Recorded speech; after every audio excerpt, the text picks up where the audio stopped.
So we're going to go ahead and get started here in just a moment. But what I need everyone to do is to tap the screen. Right? Tap the screen, share the live, send your daily heart me. It's only one coin. It will boost the live, push us out to the FYP. Knock out the daily gift goal. Welcome in, Solid Ray. Welcome. Knock out the daily gift goal, which are the love you so much. Can you please knock those out for me a couple of times? And we will get started here, guys. FYI, this is for the people that are coming in, and you may think that, oh, Santana, I want a debate. Sorry, this is not a debate. This is Late Nights with Santana. We are talking about how America works today. And we're doing some deep thinking.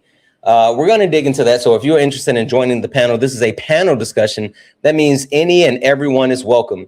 Any and everyone is welcome. So if you are interested in joining the conversation, go ahead and get up here and we will get started in just a moment. Myself and my illustrious co-host, Super Solid. What up, Solid? My bad, I gotta get my extendo microphone now. You all good? I was just about to say, you ready to hit this intro? Yeah, let me hear the intro. Let's go. Yeah, this ain't your regular panel. Nah, we speak the truth. Late Nights with Santana and Mama Jones watching. Better keep it clean. Let's go. Late Nights truth in the convo. Everybody get a seat at the table. From the block to the books, we mindful. No screaming, just dreams in the Bible. One mic, one voice, we build bridges from the heart of the hood to the world's big issues. Politics, pay, different cultures, but the real ones listen before they rebuttal. Late Nights with Santana. Yeah. Mama Jones watching, so keep it grown. Ain't about flexing, this is a purpose zone. Santana hold it steady when it might get hot, but we ain't here to fight, we here to connect the dots. Yeah. Late Nights with Santana. You already knew. Late Nights with Santana. Late nights, no static. No highlight reel, just the soul's reflection. No shade throwing, just connection. From streetwise truths to deep reflections, we turn hard talks into blessings. They say they run the game, we build new rules. We here to heal, uplift, and break the old rules. They kept us boxed in, divided by fear, but you find us lined up when the truth appears. Yeah, weekly topics, hearts wide open, no judgment. Just motion, real ones are talking, no cussing. Cause Mama Jones still watching, no fronting. Yeah, Late Nights with Santana. You already knew. Late Nights with Santana. Late nights, no static. Yeah, Mama Jones watching, so keep it grown. Ain't about flexing, this is a purpose zone. And I hold it steady when it might get hot, but we ain't here to fight, we here to connect the dots. Mama Jones watching, so keep it grown. Ain't about flexing, this is a purpose zone. Santana hold it steady when it might get hot, but we ain't here to fight, we here to connect the dots. Weekly topics, hearts wide open, no judgment. Just motion, real ones are talking, no cussing. Cause Mama Jones still watching, no fronting. Yeah, Late Nights with Santana.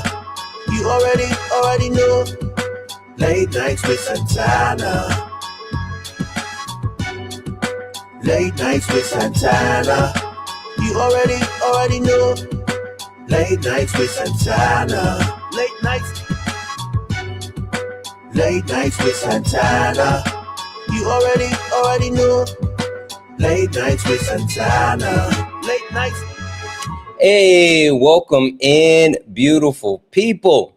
Welcome in, beautiful people. I hope everyone is having an amazing evening. I hope everyone is ready for an amazing conversation. Guys, as we get in, thank you for the cake.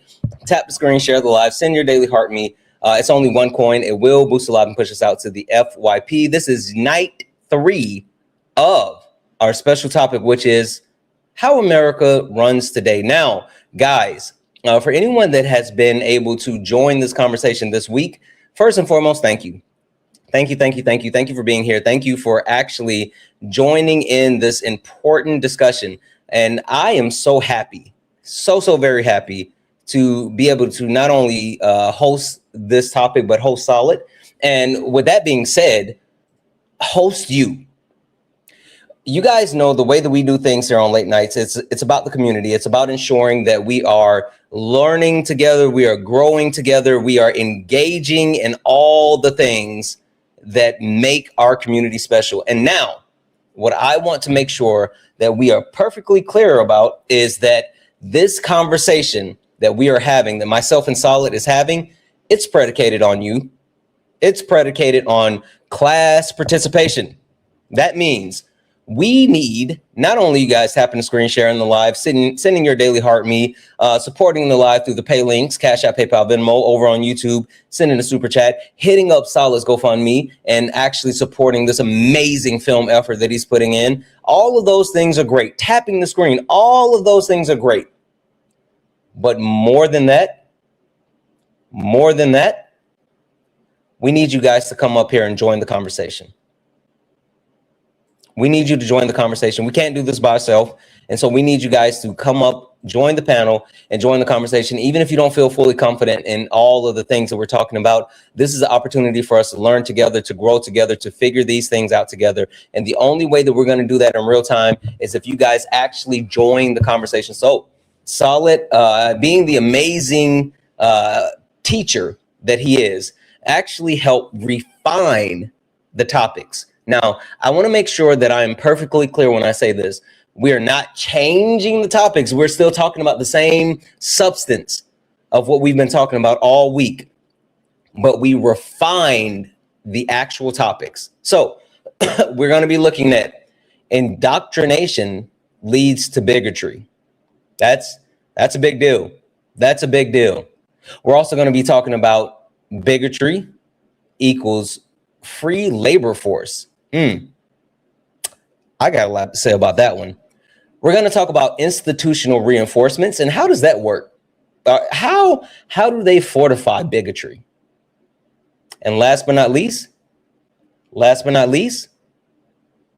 we're going to talk about the how-to guide to breaking free. It's going to be an amazing conversation, and I desire for each and every one of you to join in the conversation, especially if you have not had an opportunity to actually engage in these topics. If you want to come up and just share what you know, maybe gain some more information, your presence is welcome and it is needed. With that being said, I'm going to pass it over to Solid. What up, Solid? We good? You got that extendo going? I got the extendo microphone going. Can you hear me okay? I can. Apparently I got some mic issues, so I'm gonna give it to you for a few moments while I check my mic and allow you to actually talk to the people. All right, so check this out. Check this out real quick, okay? Have you ever thought about this? Have you ever thought about how like bigotry? No, let's erase it. I'm gonna say it plainly. America runs on hate. America runs on oppression. Oppression is up, my brother. Struggle is up. Oppression helps the economy work, right? Keeping people in a lower class. America has never functioned. It's never operated without a free and cheap labor force. Not one time. Not a single stretch of time has America operated without a free and cheap labor force.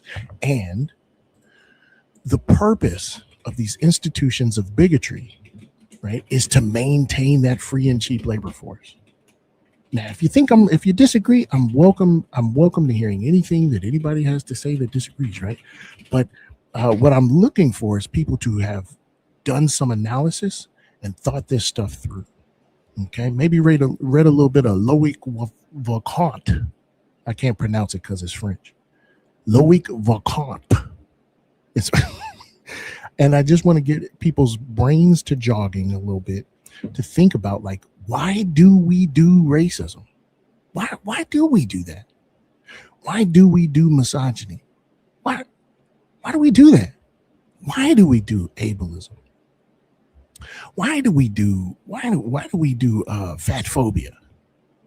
Why do we do ethnocentrism? Why do we do that? Why do we do xenophobia? What purpose does that serve? Like, what function does that have in how we run society? That's what I'm here to talk about tonight. Thank you, Santana, for having me. Absolutely, Solid. Check your mic for me as well. Apparently, both of us are having a little bit of mic issues. You got a little bit of static. Got a little bit of static. just a little bit. Welcome in Swan Raid. Welcome in Swamberly Raid. Welcome in Daddy Swamberly Raid. Go ahead and kick a freestyle. Drop a hot 16. Not him taking off the mic instead of freestyling. What about now? Is that okay? I'll do you one better. Yeah. How I sound now? You sound like you're in a tin can. Really? Yeah.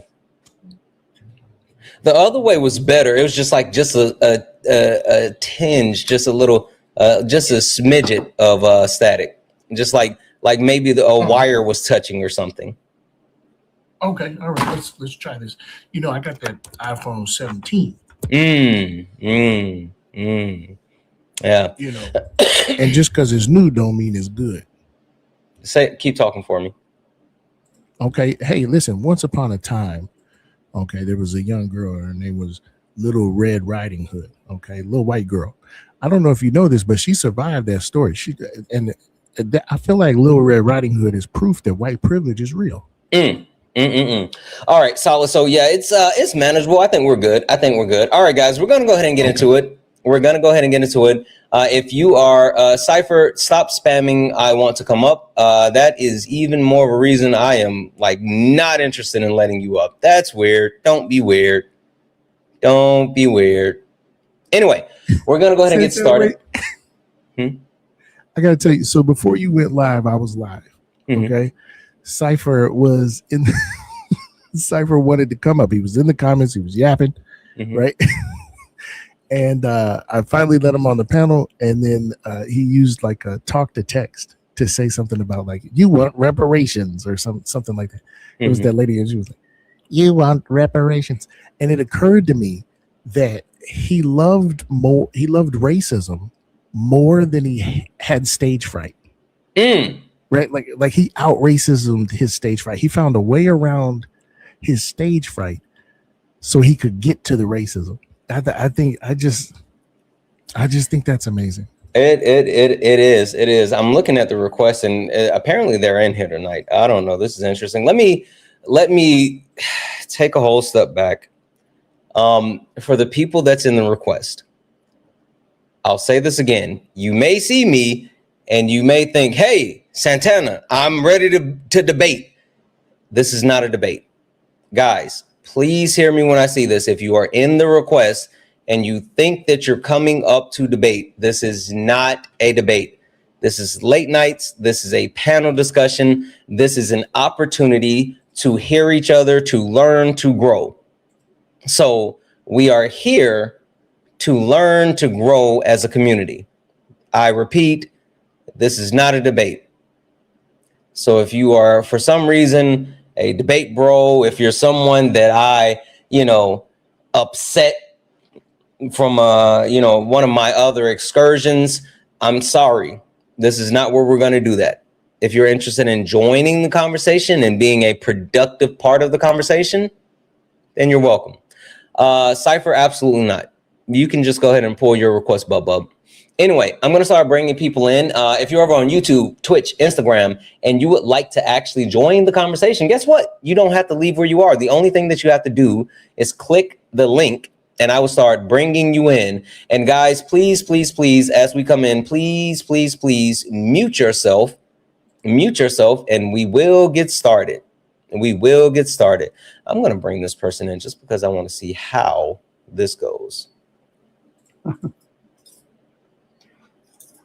I don't know if they're going to load up. There Hello. it is. What's up, Earl?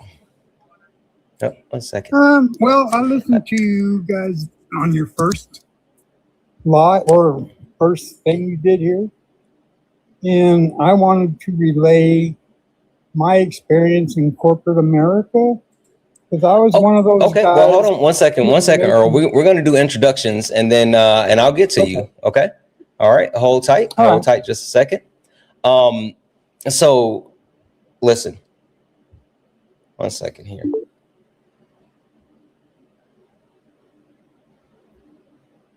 I think this person looks interesting. All right, perfect. And then we got boom over here on the old YouTube. All right, guys, we're gonna go around the horn and do a quick introduction.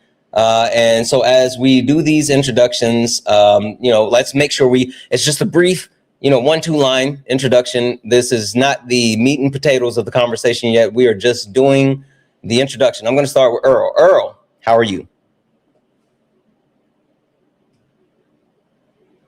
Oh, I'm going to send you a request to come off mute. I'm willing to guess you may not know how to do that. Earl? Okay, there we did go. it work? Yeah, that worked. All right, Earl, how are you? I'm doing fine. I appreciate everything you do, and Dean and Parker. I've learned a lot. You've changed how I look at other people. I'm not a perfect person yet, but I'm hoping to get there. Okay. Well, listen, we don't need perfect. We just need effort. And I promise you, it sounds like from the people that you follow, thank you for, hanging out. But I think this is going to be the perfect opportunity to actually stretch the limits of what you do know. And let's see if we can shake some things up. Earl, question for you. What is your understanding of how the world currently works? I'm sorry, how the United States of America currently works today? Our political system is broken, I think. Well, I disagree a lot with SCOTUS. What things the administration is doing is disgusting.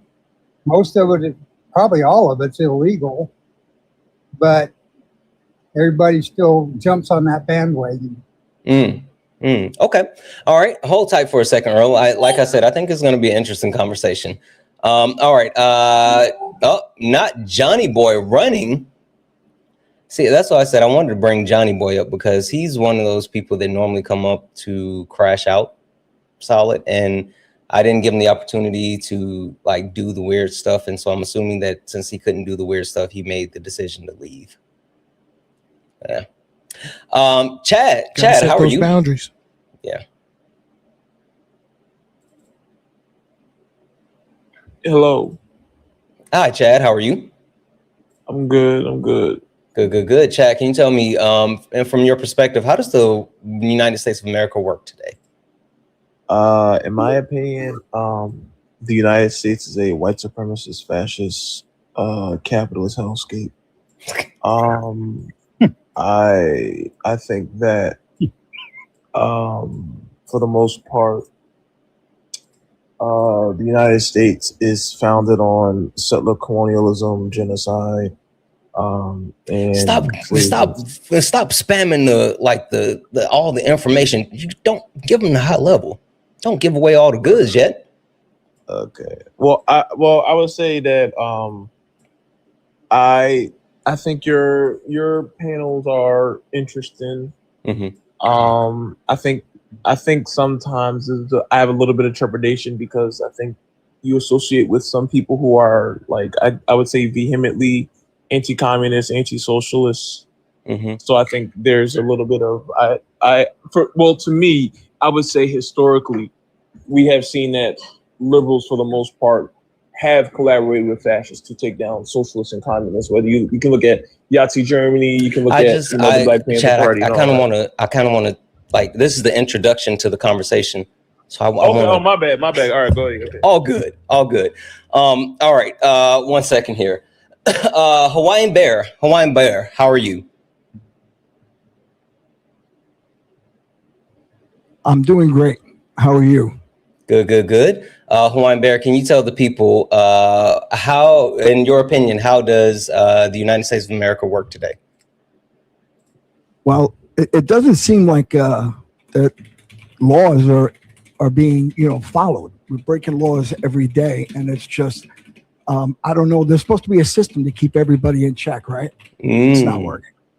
It's not working, because they should have checked Trump a long time ago. They don't check them. They're supposed to be check and balances. If someone goes crazy, someone's supposed to stop. Okay. That's it. All right. Perfect. Oh, sorry, 1 second here. All right. This is like I said, I feel like this is going to be pretty interesting. Pretty interesting. Hold on 1 second here. All right. So before we get going, I just want to remind people of a couple of different things. Guys, for the people on the panel, guys, please remember, use TikTok friendly language while we're having these conversations. Use words like pew pew, unalive, C19, mustache man, all of those things that protect not only your TikTok, but protects the live. So please be mindful of that. Also, be mindful, this is a safe and friendly community. What does that mean? That means that we don't deal with any of the isms, racism, sexism, classism. We also don't do any of the phobias, homophobia, transphobia, none of that. We don't play that on the panel nor in the chat. Speaking of the chat, please do not use caps. Caps are for mods. It will draw my attention away from the panel and to the chat. And we definitely want to be able to focus in and have this conversation. But I need you guys doing all the wonderful things, right? Tap the screen, share the live. And we're at 44,000 likes. Let's go ahead and get the likes up to 100,000 likes, please. Also, I'm going to keep resetting the daily gift goal to these little 1 cent gift goals. It'll help boost the live and push us out to the FYP. And if you guys like what we do here at Late Nights, if you want to keep it going, please think about supporting the live. You can do so, Cash App, PayPal, Venmo. Pay links in the link tree in the bio. Santana Speaks for You. Santana Speaks for You is the best way to support the live. If you're over on YouTube, you can send a super chat and I will read that out. But even more than that, guys, we have been doing something special all this week. I'm super excited about this. Solid, do you want me to give them the breakdown or did you want to speed run them through what we're doing? Either one. Yeah, just real quick. While I was running around doing imperialism in my 20s, I experienced a whole bunch of racism. Okay. I would like to, I'm working on a project where I want to center the voices of Black soldiers from the 216th Infantry Battalion. This is a battalion with a lot of notoriety. They stormed Normandy. This is that same battalion, right? I think it would be really helpful and really useful to shine a light on the experiences of Black soldiers. I think that if we do it from a material standpoint, it would be really informative. It's going to be really cathartic for me. It's going to be really cathartic for my battle buddies. Okay, so I just would really like some support and some help with that. I think it's wonderful. Everything you do, every little step I take, you will be there. Thanks. Absolutely. Guys, I'm going to keep bringing it up and we're going to keep track of how much we're able to raise. Solid has a GoFundMe. It's in his link tree. It's in my link tree. It's in Ari's link tree. It's in Swan, Petty. It's all over. So please, we got it running in the poll. This is something that needs to happen. This is something that's absolutely amazing and we need to put our energy, effort, and time behind it. So I will be tracking this throughout the night. If you guys want to actually add to that, just click the link and go to it. And there's multiple forms that you can actually make a donation. I will be tracking that throughout the night. So please, make sure that we are doing that. All right, we're going to go ahead and get started here with this conversation. And Solid, I want you to lay out what you got to say, but then I kind of wanted to go somewhere because of some of the stuff that was said, but I'm gonna defer to you. You're muted. So, okay, I use structural functionalism when I talk about these topics. All right, the main topic is just how free and cheap labor forces are maintained through societal structures. Bigotry, misogyny, racism, xenophobia are all ways that the owning class use to maintain ethno-racial dominance and keep people in a permanent underclass or permanent servant class. I want to walk through some of the ways that tonight. I want to walk through some of the ways that happens. Okay, there's a sociologist named Loic Waquan who talks about the peculiar institutions. Talk about how patriarchy as a feudal holdover is there to relegate women and femmes to reproductive and domestic labor. But I'm very also interested in where you want to go, Santana. Ooh, you know, both Earl and Hawaiian Bear said something interesting, and they were talking about, you know, politics and how things aren't working the way that they should be working. And Solid, I disagree with them. I disagree. I think that the way that these systems are structured to function, structural functionalism, they're actually working perfectly. So I kind of wanted to talk about that, but I don't want to step on your toes. Well, no, literally, we are talking about how the political system is working, right? Mhm. All of this is designed to drive profit. Literally, the verisimilitude of choice between parties, the reformist version of like capitalism and things like that. Like they're all there to drive complacency, false consciousness. I'm using the big words again. I'm sorry. Okay. No, you're good. Keep it going.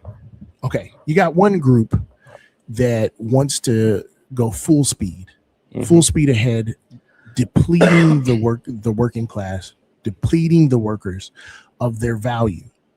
They don't care if you drop unalived on your feet at work. They don't care. They just want that yum yum yum profit. You have another group of people that would like to see you live to make it to work the next day. They have no plan to liberate you. They have no plan to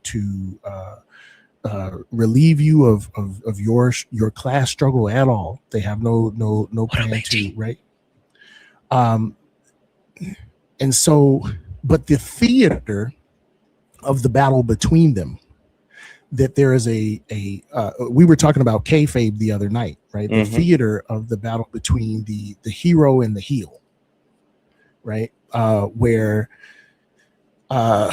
folks will present themselves as your savior, the solution to all of these problems that the fascists are causing. The fascists, want the palingenetic ultranationalism. They want to raise everything to the ground so they can establish a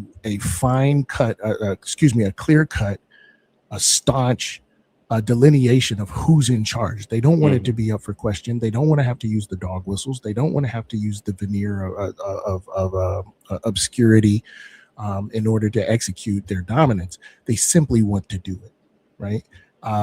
And you have a people who position themselves as champions of the meek, champions of the weary working class. And so that struggle together, right, is made possible by these institutions of oppression in the first place. You have one group that is saying, right, I'm going to take your reproductive rights. And then you got the other group that goes, no, you shall not. We will stop you from taking the reproductive rights. The plot devices are literally maintenance of the subjugation of the working class. Yeah. Right. Yeah. The institutions themselves, the industrial prison complex, the industrial military complex, the hood. I'm sorry, The ghetto. The ghetto.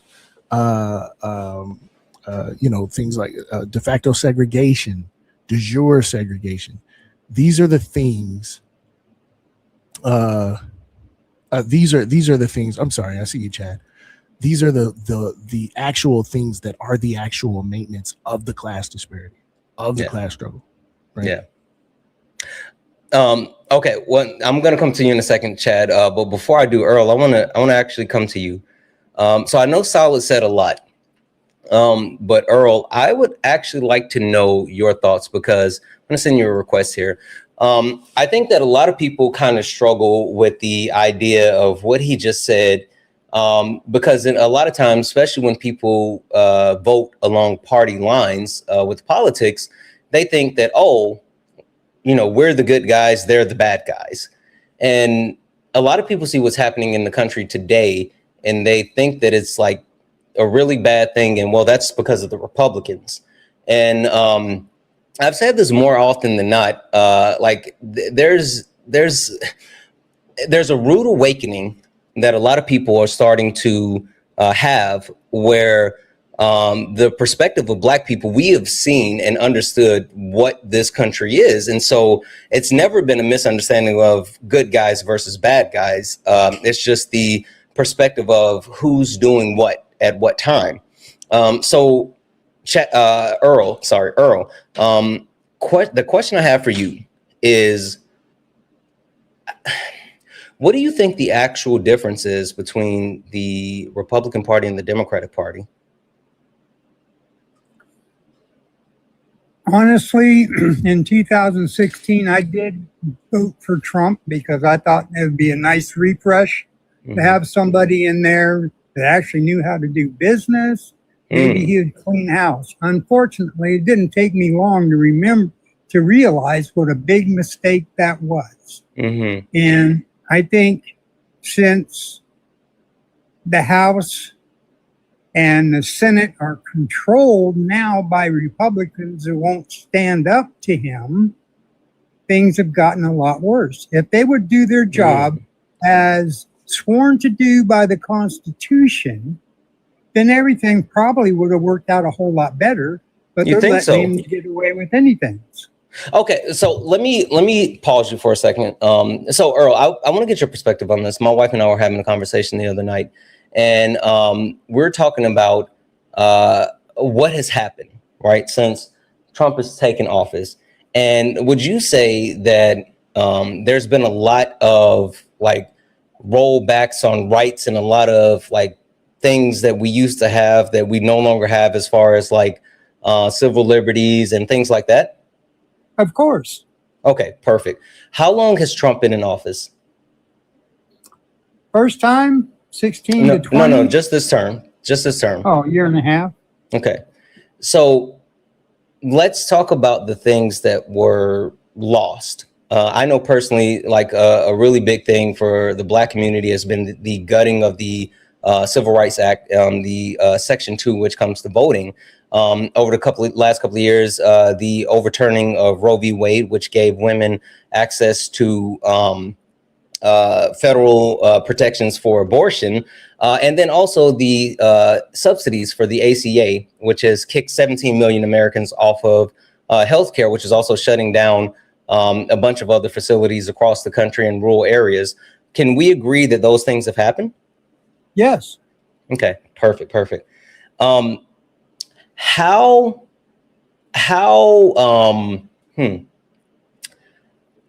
sustainable do you think any of those things actually were? If, like, we talk about the Voting Rights Act, that's been in place since 1965. Roe has been in place for what, 30 some odd years, 50 some odd years, whatever. The ACA, it's been in place for years. How sustainable was any of that if one person could come in and overturn and upheave all of that within a year and a half? Under that condition, it's not sustainable because everything was taken away from everybody. Do you think it was sustainable when these actual things were put in place? Yes. Really? Okay. All right. Hold that thought just for a moment.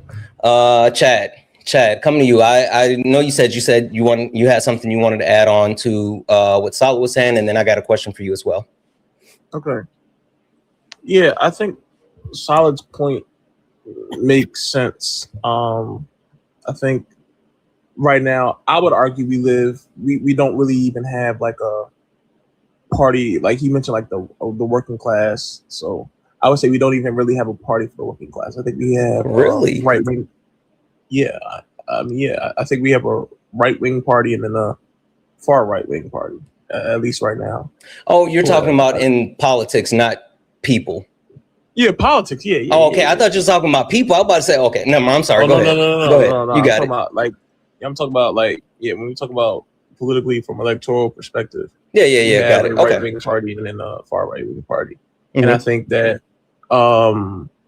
unfortunately, what we are seeing right now is what I would say the ratchet effect, where we have the Republicans going as far right as possible, trying to do everything in their power to strip rights of every marginalized group imaginable. And then you have the Democratic Party, basically the majority of them trying to prevent progress from moving further to the left. So they want to maintain a certain baseline status quo that reinforces the white supremacist hierarchy that we live under.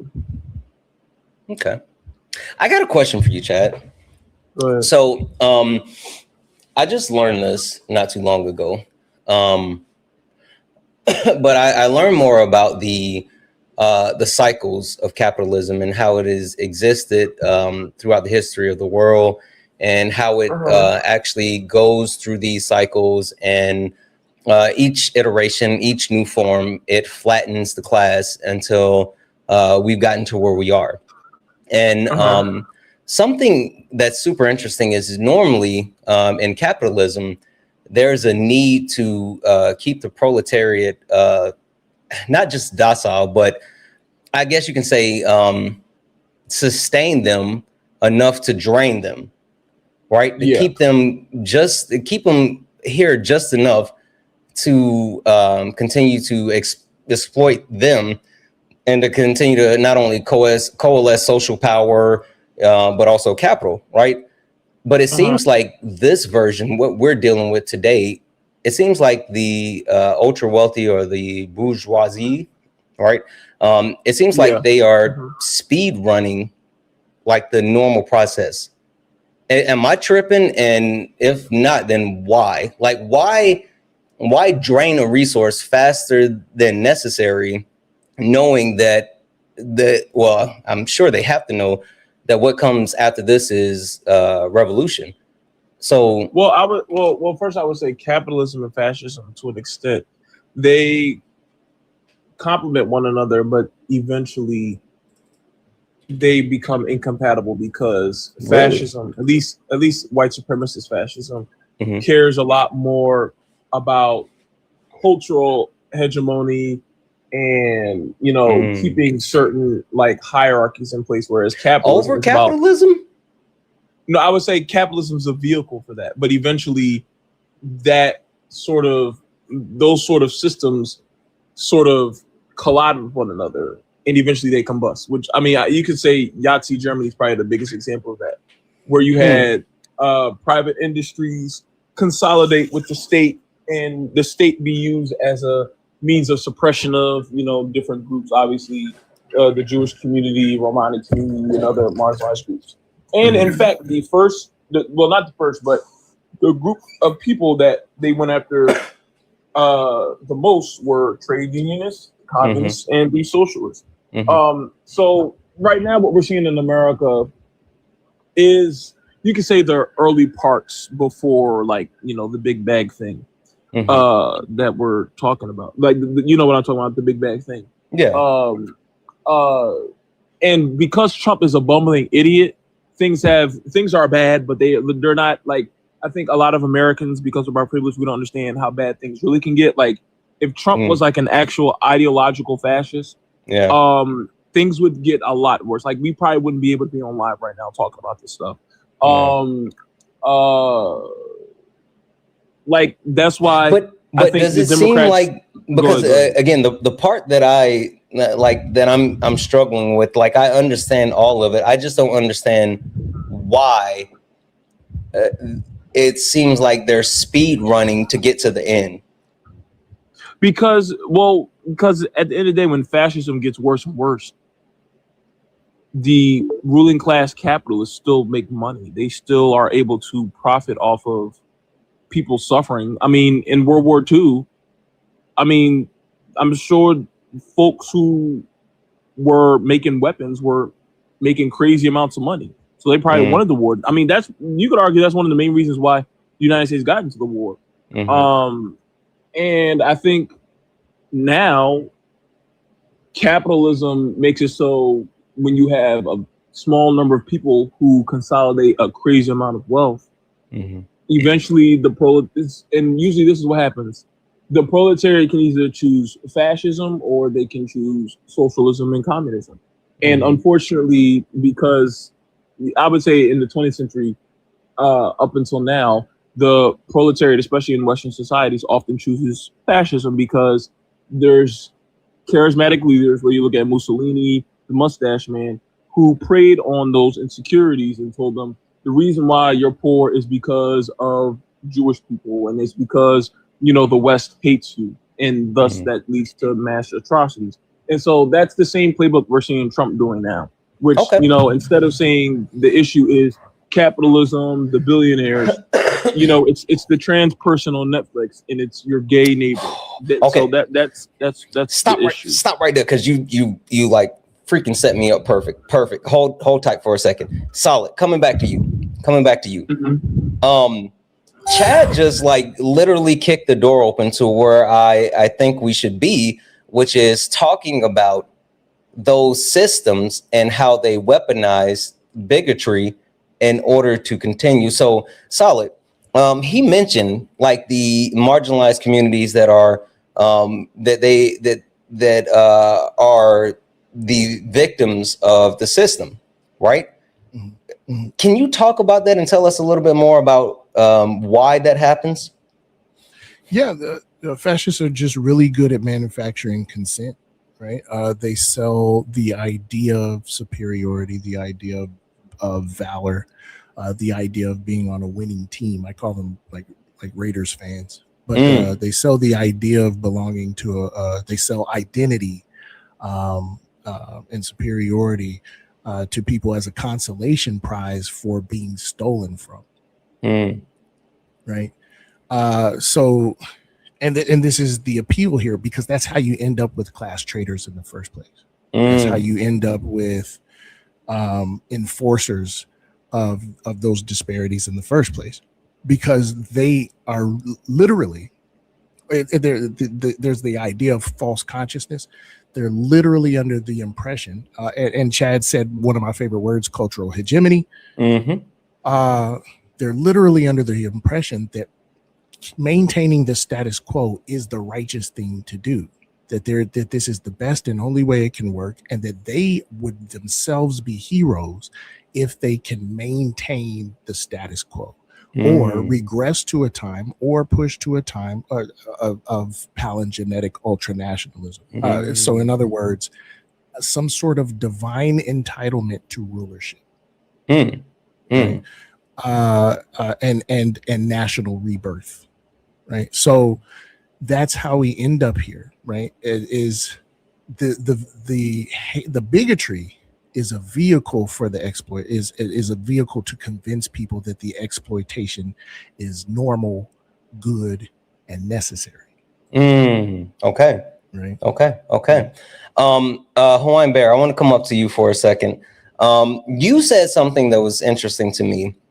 And you talked about, and I'm sorry, welcome in Ari Raiders. Welcome in Ari Raiders. W's in the chat for the Ari Raiders.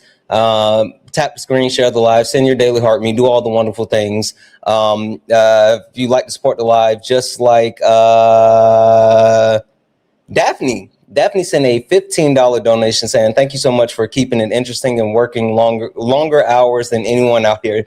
My favorite creator. Listen, thank you so much. And honestly, it's not about like the long hours or anything like that. You guys make it fun. I think the fact that our community has an opportunity to branch out, to grow, to learn, like this is the most important thing. So I'm just happy that we have the opportunity to do this together. W's in the chat for Daphne. W's in the chat for Daniel, who sent the $9.99 YouTube super chat and just sent the love. W's in the chat, Daniel. Thank you so much for that. W's in the chat for the donos. Guys, also looking at the donations for here, let me do this. All right, guys, while donating, I appreciate the heck out of all of you. The big thing that I want to make sure we're driving attention to is the fact that we are looking to raise money for the effort of Solid making his film. Solid is looking to highlight the voices of the Black soldiers from the 2nd 16th Infantry Battalion. He's looking to raise a total of $25,000 in order to make this film And this film will be allow these Black soldiers to have their voices heard. They are someones who was supposed to be looked at as heroes, but even as someone going into the military looking to quote unquote serve their country, they were still overwhelmingly victims of racism and silence. And this is our opportunity to help.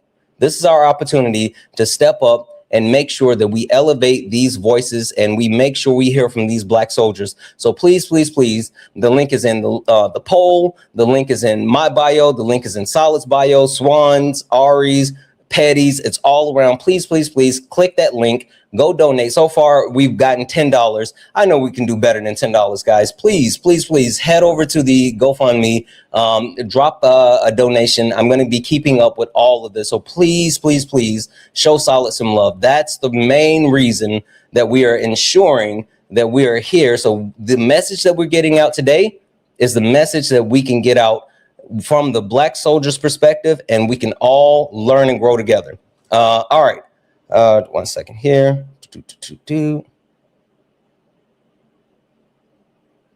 Okay. All right. Hawaiian Bear, I want to come to you because you said something that was super interesting to me. You brought up like the Supreme Court, right? And when you brought up the Supreme Court, you talked about how like they were not necessarily upholding the Constitution and things like that. And the question I have is understanding that the Constitution is supposed to be the law of the land for the United States of America. And I know you've heard me say this before. Hawaiian Bear, who was the Constitution originally created for? White men who own property. Perfect. Own land. Perfect.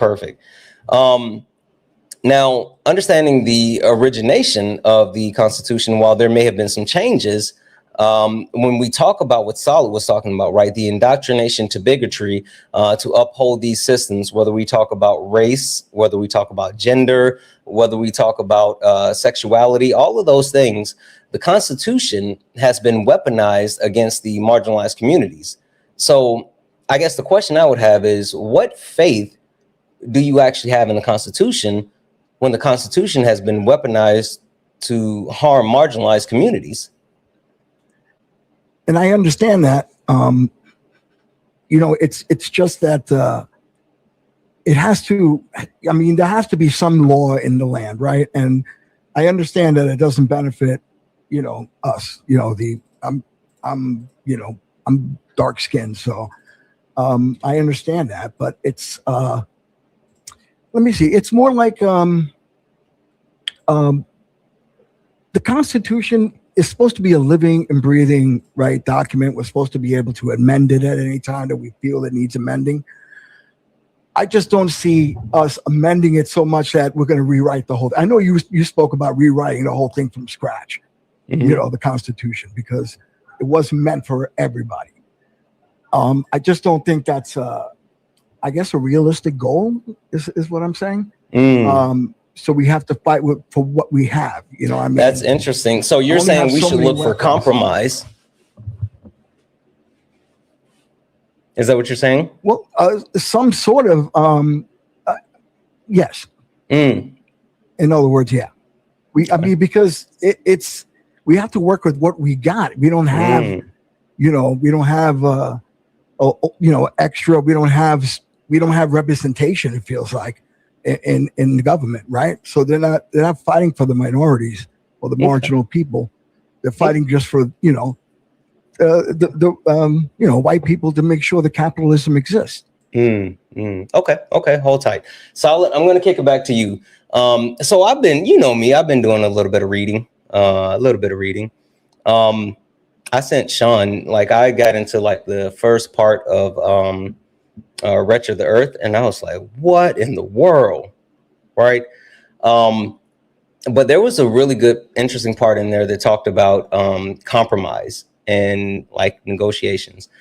Solid, do you think that we can negotiate or even reform these systems, or what are your thoughts?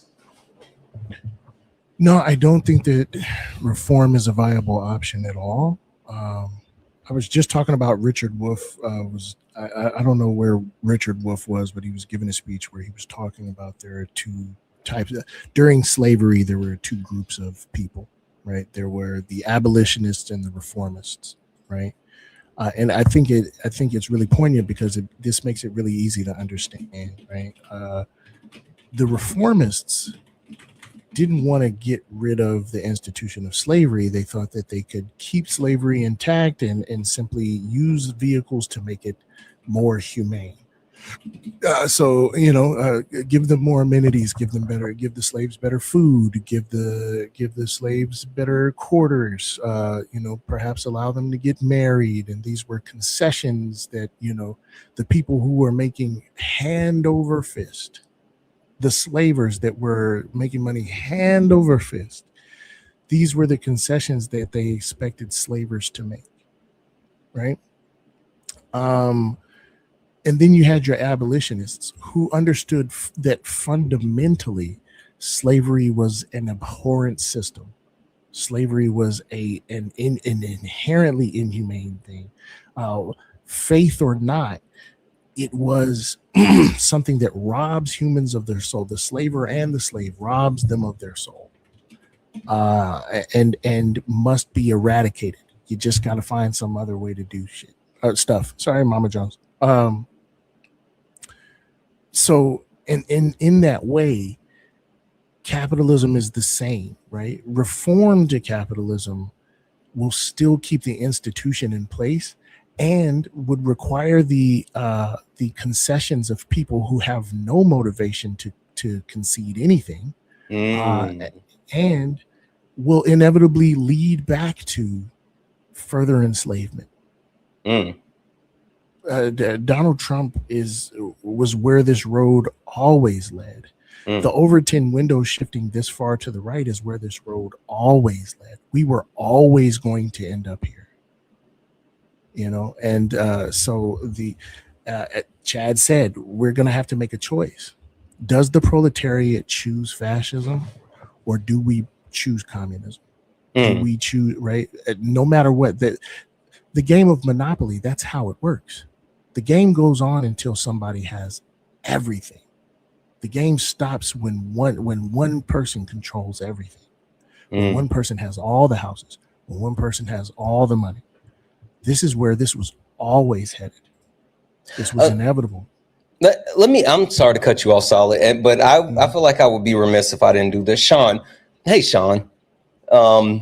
Sorry to throw you like straight into the fire, but do you remember the analogy that you once told about capitalism and what happens when you get to the last person?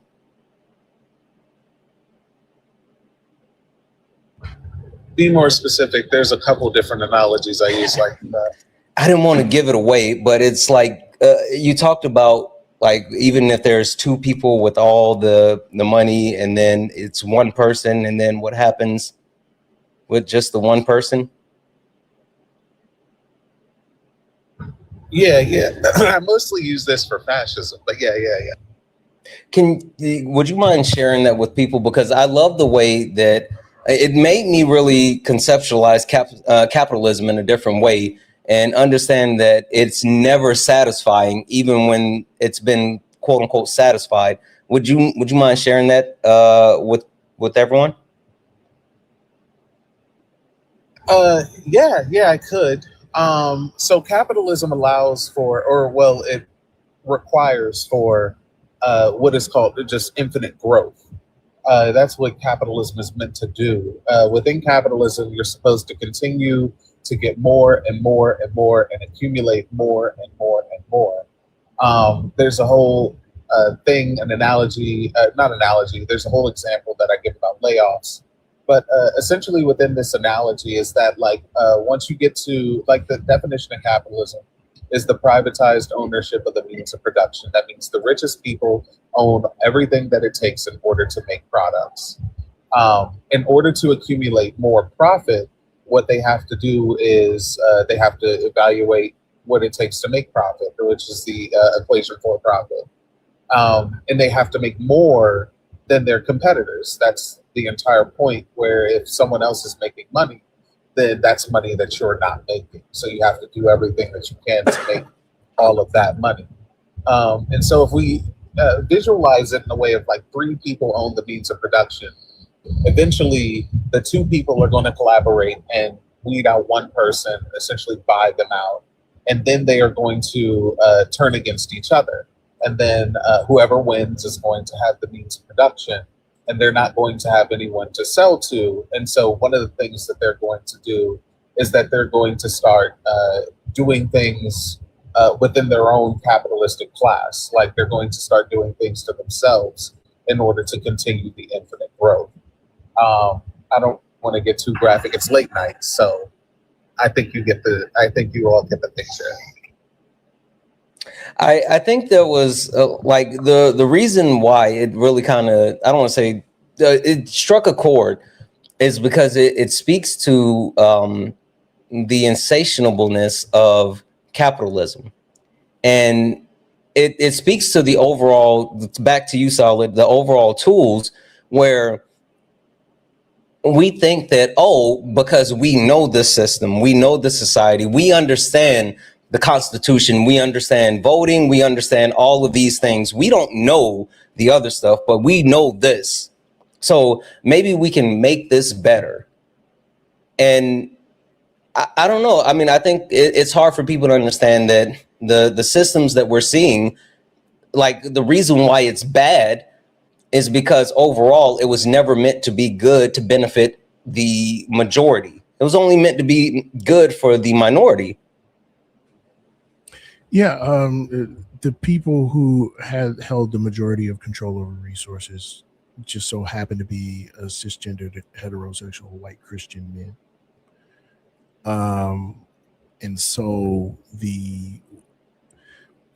I used to say this analogy. I used to say this all the time. Trying to remove racism from capitalism is like trying to remove the flour from a cake that's already been baked. I thought you was gonna say the stank from the S word. You can't take the stank. You can't get the stank out of the sugar honey iced tea. You can't get it out. The sugar honey iced tea. Okay. That's the thing, right? You can't undo the oppressive economic system and just hope that the bigotry and the bigoted institutions will disappear. There must be a holistic approach. You have to fight all, right? If we got rid of capitalism today, racism would persist in the name of some other hierarchy, some other power and control. And so you have one that says, have you ever been in a debate and somebody said, well, we'll never get rid of racism, or they'll say, we'll never get rid of patriarchy, right? There will always be greedy people, right?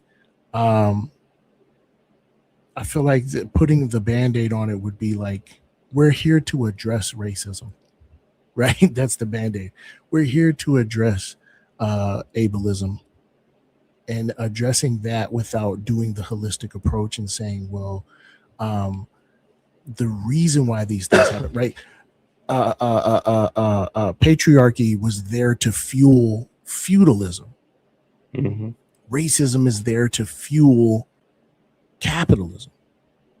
And they've become social norms, social structures. They're there to be what they are, right? They're there now. We're stuck with that, right? The same way, like when I was in Baghdad, right? People who weren't even Muslim would greet you with God's name, right? Certain things would just became like certain things that were from the religion ended up becoming part of just the cultural norms. And in that way, capitalism has become part of our cultural norms. The bigotry, the hierarchies have become part of our social norms. And so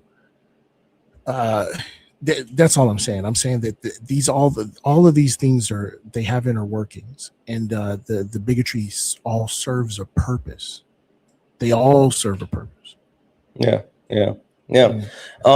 All right, so this is what I want to do. I'm going to come back to you, Earl, and then Hawaiian Bear, and I'm going to afterwards. I'm going to swap you two out and get a couple more people in, introduce the new people on the panel. We're going to keep the conversation going. Earl, I want to come back to you because you originally came up, and your perspective was more so leaning on the premise that, well, you know, it's the Republicans, and we need to get the Republicans out and try to work on the system and everything. And then you also said that you wanted to give a perspective from basically the business world, right? Corporate America.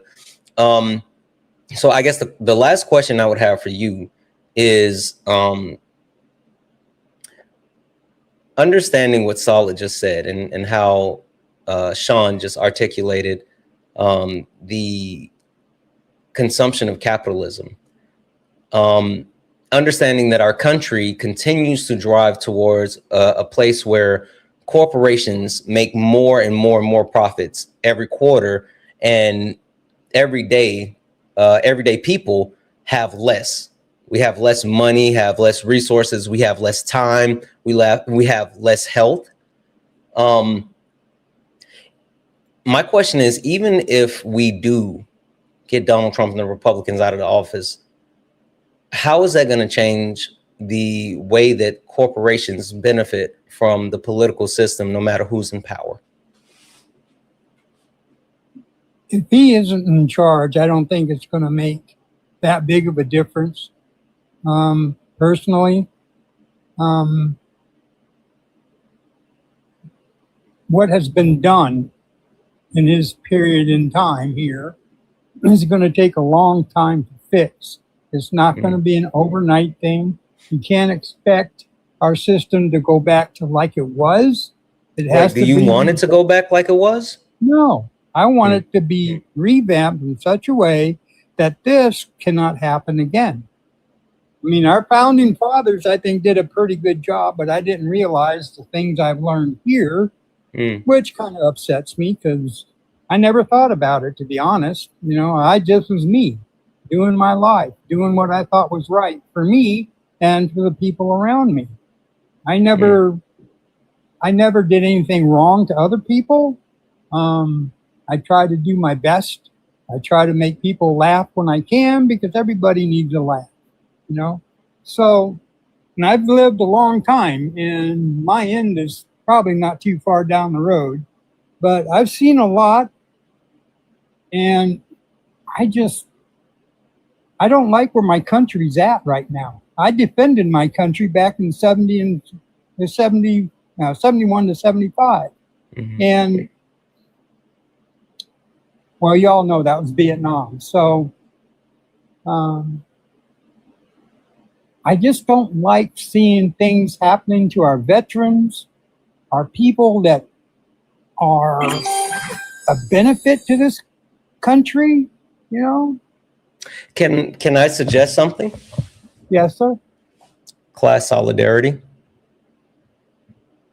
I think that instead of focusing on who is or is not in control, or who is or is not actually doing the things, that if we work on like building our communities and building the resources that we have amongst each other, as Sean would say, dual power structures, then I think that we could have a better chance of having a better life and even maybe get into a country that we want to get to. I don't have a problem with that. Yeah. Earl, I appreciate you coming up. I'm gonna go ahead and drop you down. Okay. All right. Thank you, sir. Thank you. I was gonna go to Hawaiian Bear, but Sean, I saw your hand up, so I'm gonna kick it over to you for a second. Go ahead, the bear. Go ahead, the bear. I'm gonna send you a Discord, Sean. I got you. I'm just saying, I'm not gonna forget what I have to say. Oh, okay. Hawaiian Bear, coming back up to you. Hey, can I just ask a question for Solid real quick? Yeah, you can. Yeah, you got it. Mr. Solid, I was in the military myself, and you talk about racism in the military. I mean, I was in the Marine Corps. I've done a lot of different work. I've done all these things, but I didn't see the the discrimination, the racism that I guess you saw. Can I just ask what type of things you went through that, that the racism, what kind of racism you faced? Do it now, Santana. Do it now. You know what? Let's show a clip. I've done some videos. Oh, dang it. Okay, hold on. Yes, no worries. I've done some videos that as kind of pre-work to just demonstrate, kind of what give you a sample of what you're going to be getting in the mini doc. I will say this, right? One of the things that I experienced when talking to other Black soldiers is that we all have a very common, not we all, I'm sorry, I don't want to be absolute, but the majority of Black soldiers I've spoken to have this really common enlistment story where they were plucked from abject squalor, right? They were approached with no prospects, no idea how they were going to escape poverty, and then offered a way out of poverty.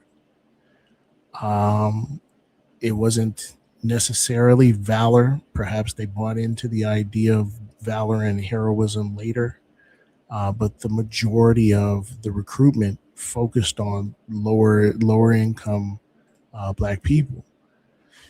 And that's the starting point.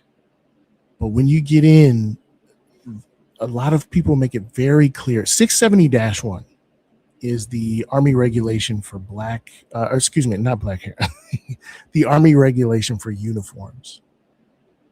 670-1, it took over a decade for it to be updated to a 670-1 change B. What I'm saying right now is there was a regulation for how hair was to be worn in uniform, how your uniforms were to be worn. And it prescribes how hair is worn. And literally natural hairstyles were forbidden. Dreadlocks, forbidden. Twists, forbidden. I don't even know if I'm saying forbidden right, but you couldn't do it. You couldn't do that shit. Sorry, Mama Jones. Language, solid. I'm sorry. You couldn't do it, right? Black women were not allowed, Black soldiers were not allowed to wear their hair the way it grew out of their head and face. Shaving profiles was like this big controversy. Curlier hair, kinkier hair. Yeah. Kinkier hair. It's that kink in the hair, right? That for a lot of Black men that have that tighter curls, right? The way it grows out causes some for many Black soldiers causes something called folliculitis barbae, right? So folliculitis barbae just means that the hair is now curled under the skin and is causing an abscess, a painful abscess under the skin. And the Army had known about it for years, and still did not allow shaven profile. And even if you got a shaven profile, you were treated like you were substandard and didn't belong. Remember, this is the way your hair naturally grows out of your face. This is the way that, and to the shaving profile is to try and help avoid damage to your face. And when you were trying to avoid damage to your face, you were talked bad about. You were treated like you were making stuff up out of thin air so that you didn't have to do the same thing that all the other soldiers did. Didn't matter if you knew how to, clear your weapon, if you were certified on, if you were certified on several weapons platforms. It didn't matter if you were, high speed, low drag. It didn't. You could be a PT stud. There was still this separation. And in fact, my project is called "We're Not All Green," because the story that I hear is, when I was in the Army, we didn't see color. We didn't see the racism. We didn't even think about it. We were all green. So my project is titled "We're Not All Green." Santana's ready to roll a clip. I want to watch this clip for a little bit. and the Okay, I just want to say a real thing that they had no shaving chits where people can go without shaving and just, but it wouldn't last long. So they would have to go back to growing their hair out. Yeah. But I can see your point on that, by the way. Okay. Yeah. All right. Just real quick for the chat. A chit is Marine speak for a note from the doctor saying that you had to do light duty or there was some medical exemption that you had. Oh, sorry. Thank you for that. All right. 1 second. So we're going to go ahead and play this. I haven't tested this, so if it's echo, give me a second, but let's see. Are my battle buddies? I hear it. 1 second here. Yeah. Hold on 1 second. Where is it coming from? Where's the echo coming from? Give me a moment. I love the sound of my own voice, but not that much. Give me a moment. I'll figure out where it's coming from. I need everybody to stay quiet though. Really see me as an equal. And it's kind of bizarre because as okay, I see it.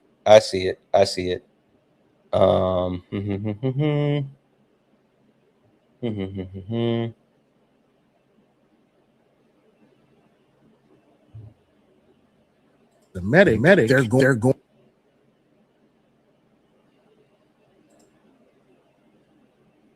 going to take care of you because okay. So I did that, but all right. YouTube, Twitch, Kick. Can you guys? I'm gonna run it back just a few seconds. I need YouTube, Twitch, and Kick. You guys, let me know if you can hear it, because I don't know if you guys will be able to hear it. So 1 second. Out there, it wasn't. It just wasn't something that I was seeking. But there's a dynamic that exists there where I found myself worrying about the folks at my 12 and okay, YouTube, Twitch, Kick. Can you guys hear it? You can?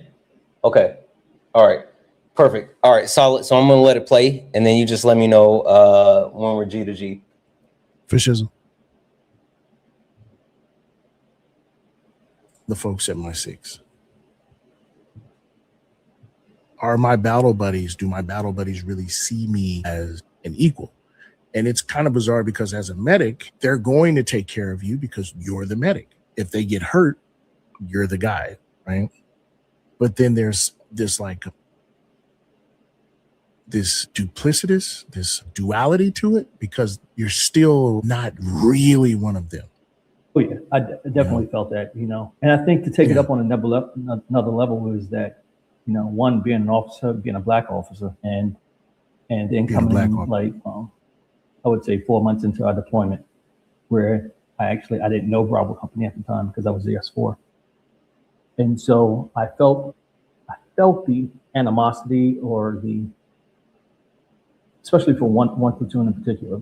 I can get this. I got the sense of, well, who is this dude? And I was trying to figure out whether or not it was because of my skin, skin color, or was it because I am the new guy? Yeah. So what is it? What is it there? There's like this plausible deniability there. Thanks, Santana. And then whether or not, is he competent enough? Even though I've had before. Absolutely. Y'all, this is Major retired Jermaine Hampton.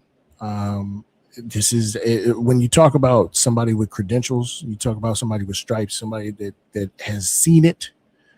Major Hampton has seen it. He's had a very successful career. He's done everything that one can do to be distinguished, and now has to talk about, and now is engaged in conversation with me where he can't figure out why he's not getting his due respect. And he can't put his finger, and that's part of the turmoil is it because of my race? Because nobody will say it outright. But you have to wonder, it's not lining up. Why are they acting like this when I've done everything right? When I've been exemplary, right? And so that's just a little taste, all right? Appreciate it. Thanks, Santana. Absolutely. All right, we're going to introduce the new people on the panel and keep this thing moving. Really quick, guys. Oh, excuse me.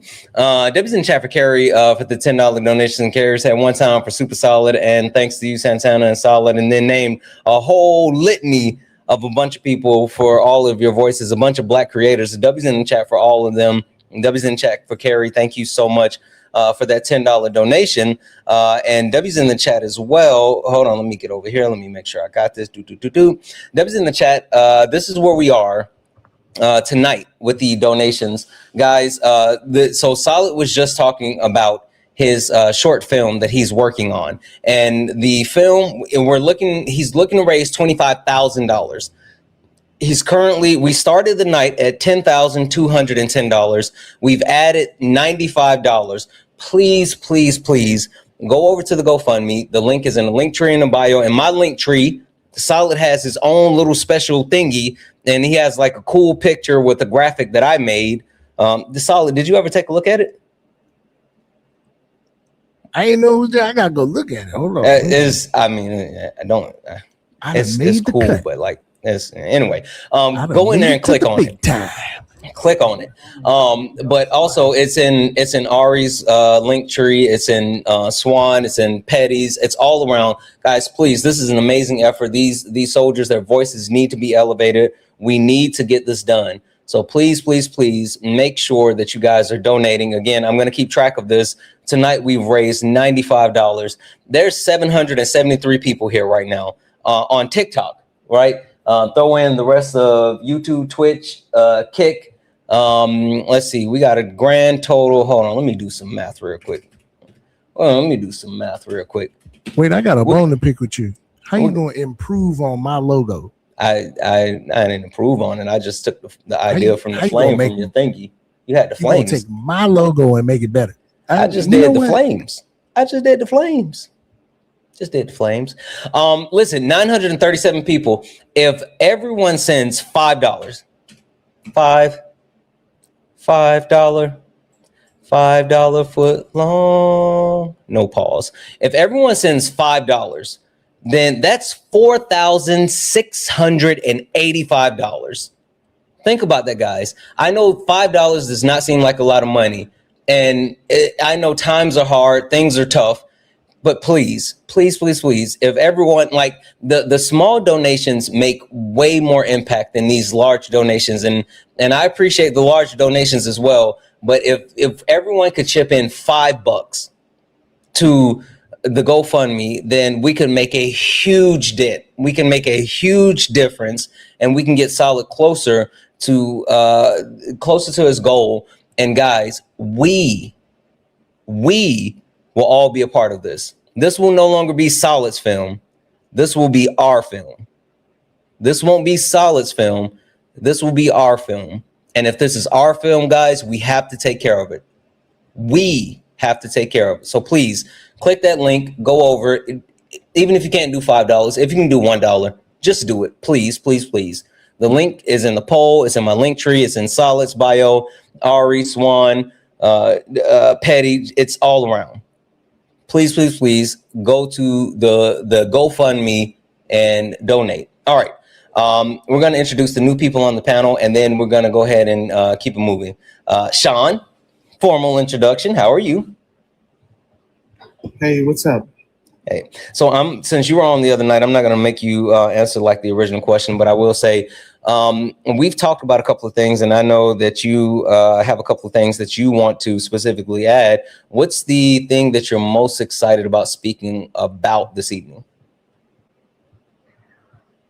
The thing that I'm most excited about speaking about, I really don't know.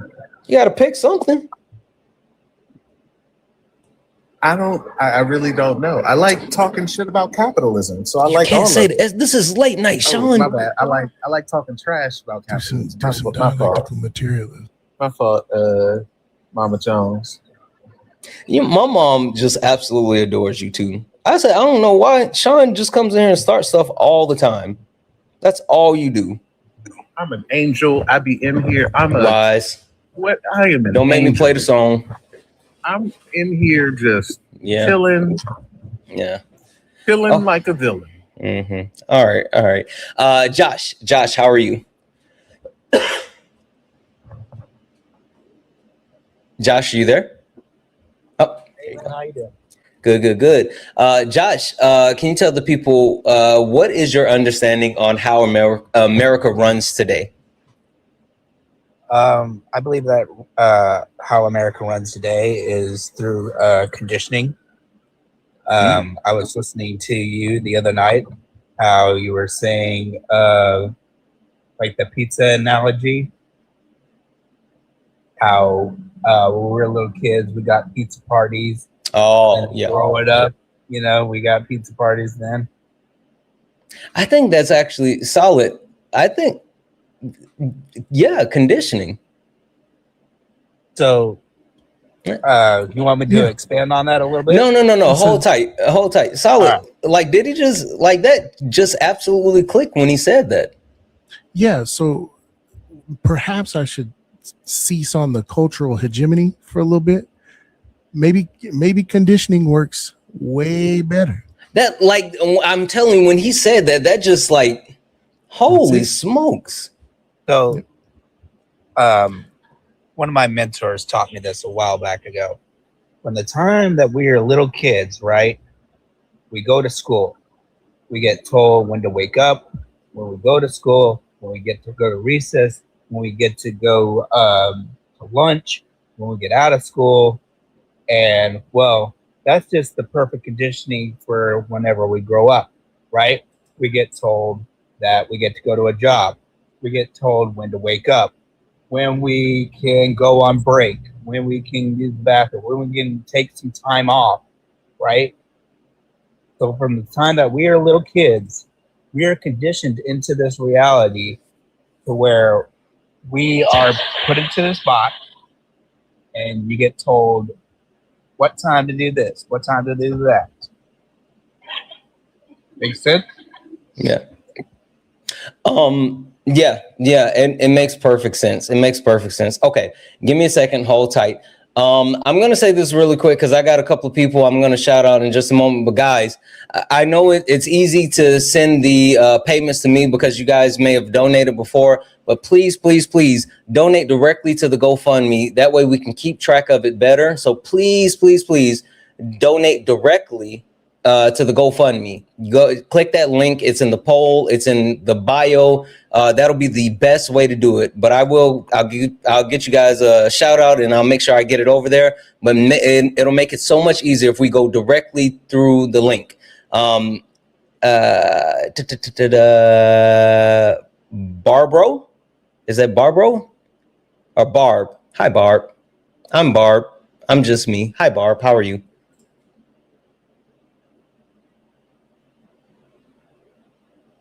Barb, I'm going to send you a request to come on. I think it's bring. No, I look. It says if you click on it, it says I'm Barb, and I'm just me.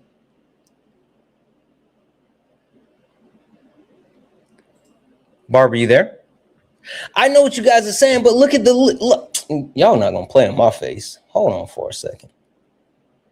Ain't no way. Now I gotta make there's an old Flight of the Conchords song where they couldn't decide whether or not a woman's name was Barbara or Brabra.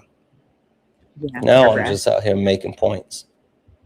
Yeah. There's no such name as Brabra. You can call me Brain. But tell them what it says in your bio. See, they're trying to play in my face though. No. Tell them what it says. Yeah. So I'm Barb, and I'm just me. Boom. Told you. Yeah. Told you. Anyway, I'm sorry. Go ahead. So, how are you? I want to discuss misogyny tonight. I lost my job due to the tariffs, and I was in the hat company, and we got all of our hats from China, and so I lost my job. Okay, all right. All right. Well, I'm sorry to hear that, but we can definitely talk about that, and we can get into it a little bit more. All right. Perfect. Give me a second here. And last but not least, Jermaine. Jermaine, how are you? What's good, man? I'm doing good. How are you? Good. Jermaine, can you tell the people what is your current understanding of how America works today? Just from my current understanding, America, it operates on, I feel like it's very foundation, right? I think it operates on, racial capitalism. This is how it operates. That's how it was founded, and that's how it will continue to operate. So that's just like my short term, how I want to view it, but I feel like it's a very in-depth, but I think racial capitalism is how this country continues to run off of. Okay. Solid. I'm going to give you the floor. I will let you steer the ship to whatever direction we're going to go. It's on you. Barbara, tell me about them hats. So we get all our hats from China, and the tariffs bankrupted our company. Okay, how did that get to misogyny? Well, yeah. So I mean, I worked myself up the ladder, and Michael Ivory didn't see any worth in me. Not the whole government name. Is Michael Ivory the CEO? Yeah, so he was the owner. Okay. And so he didn't see any worth in me. And then once the lady bought the company, and so she saw the worth in me. And so, like, yeah. Oh, I see what you're saying. You're saying that when times got hard, and by the way, this is how capitalism works, right? It's like, wages are a cost for me. I don't want to pay wages because I need my profit, Yeah. And so when he was trying to figure out who to let go, who to cheat out of their money, he said, might as well go with the woman. Yeah. And then the woman came in, she bought it, and then she say, no, I see you. I see your worth. Yeah. That's exactly what we're talking about tonight. We're talking about structural and social hierarchies and the way bigotry works to maintain an impoverished class of people, like a vulnerable class of people that are supposed to be forever workers and forever underpaid and undervalued and stolen from workers. That's exactly that. And thank you for that. Jermaine. Yeah. Yes, what's up? Also, I forgot to introduce the person over on YouTube. We got someone on YouTube, so we got to get to them as well. Glory, just FYI. Glory of the Void. No, FYI. Okay, all right. Yeah, Jermaine. Yeah. Why you didn't call me for my birthday? I'm sorry. I'm sorry, man. I'm sorry. To be fair, it was the end of the school year, so for me, because I'm an educator, there's a lot be going on. Also, Jermaine, tell him don't be Aaron Grievous's here. What in the world? Don't let him play in your face, Jermaine. Listen, because I know what he's gonna say. I know what he's gonna say. No, we just met. No, listen, Jermaine. You let him play in your face. They gonna keep doing it, Jermaine. You let them shenan, they will shenan again. Don't do it. You let somebody shenan once. Now I know. Yeah, and I know what you're gonna say. Oh, we just met. I don't care. You were talking. What were you talking about earlier? I'm sorry. Can you refresh my mind? Yeah. I was talking about like racial capitalism, and I really I wanted to, we've been saying this recently. Well, I don't think it's recent. It's in more and more common now, but I feel like the voting rights have been basically being gutted ever since 1965. It's been the passing of it, right? So I think now we're seeing more of it, and for me. I've come to the reality of just like the system, this power structure never wanted Black people to have voting rights. It never wanted Black people to have a seat at the table or representation at the table. And I think that they try to distract it with the legalities with the passing of the Voting Rights Act, right? And for me, I say, Jane Baldwin once said, don't pass the Voting Rights Act because we already have it in the 15th Amendment. And so I look at it is that, if they're not gonna honor the 15th Amendment, they're not gonna honor the Voting Rights Act. They never were. Because why do we have to put that on top of something that's already in the amendment? If they're not gonna honor that 15th Amendment, they for sure never was going to honor the passing of these Voting Rights Act. And for me, we have to decide on it every year. Right. You would no, they have to recertify it every 25 years.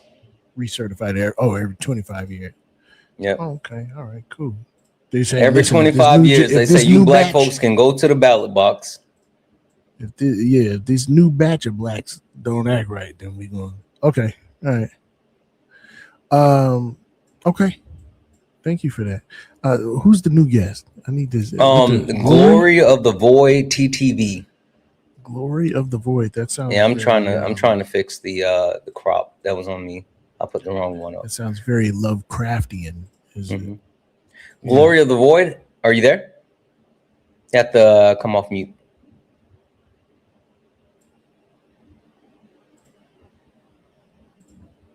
You're off mute now. Now you just have to speak.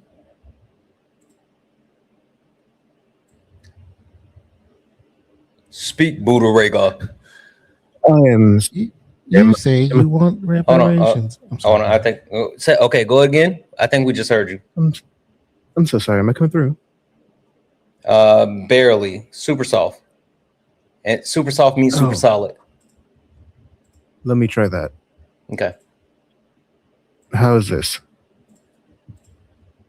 Yeah.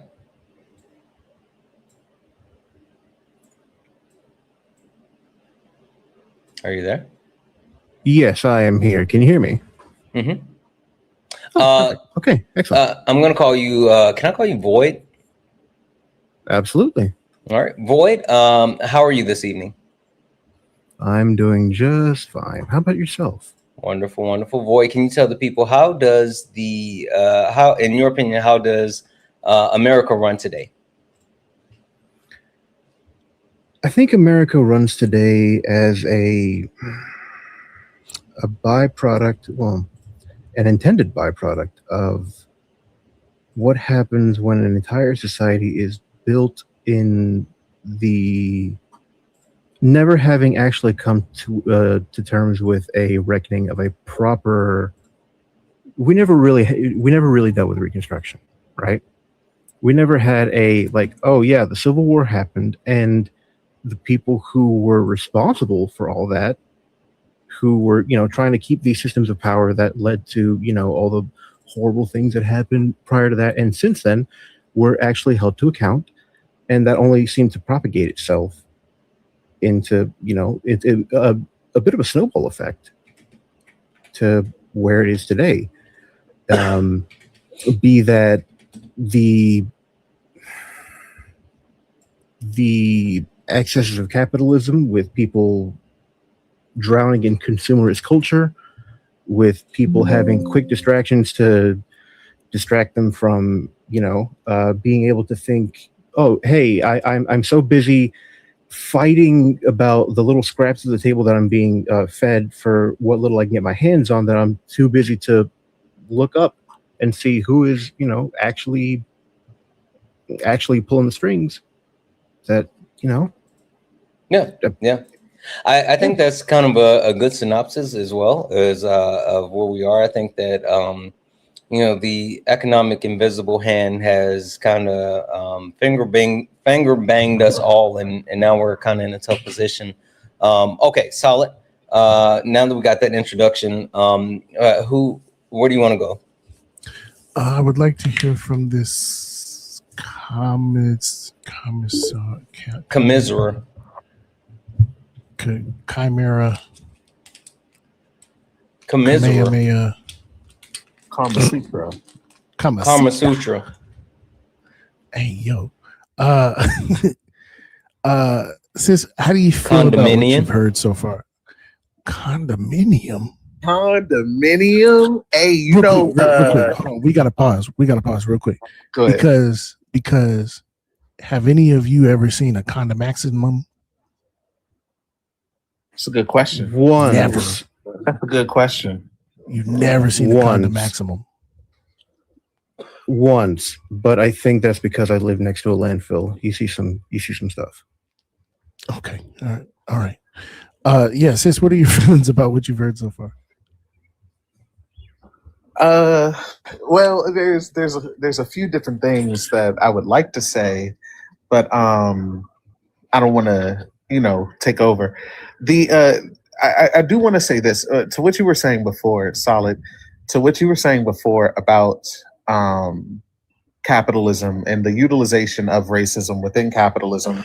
One of the things that I really did want to say earlier is that capitalism necessitates private property, and racism necessitates Black bodies as private property, and it gives an avenue to create property rights for those who aren't looked at as a marginalized demographic to rule over the people who, because if you own the means of production, that means you own Black people. If you own the means of, and same thing with other marginalized demographics, if you own the means of production, means you own women, and you are entitled to these things. And so like the profit incentive within these particular oppressive structures also looks like monetary profit, but it also looks like things like we're on late nights.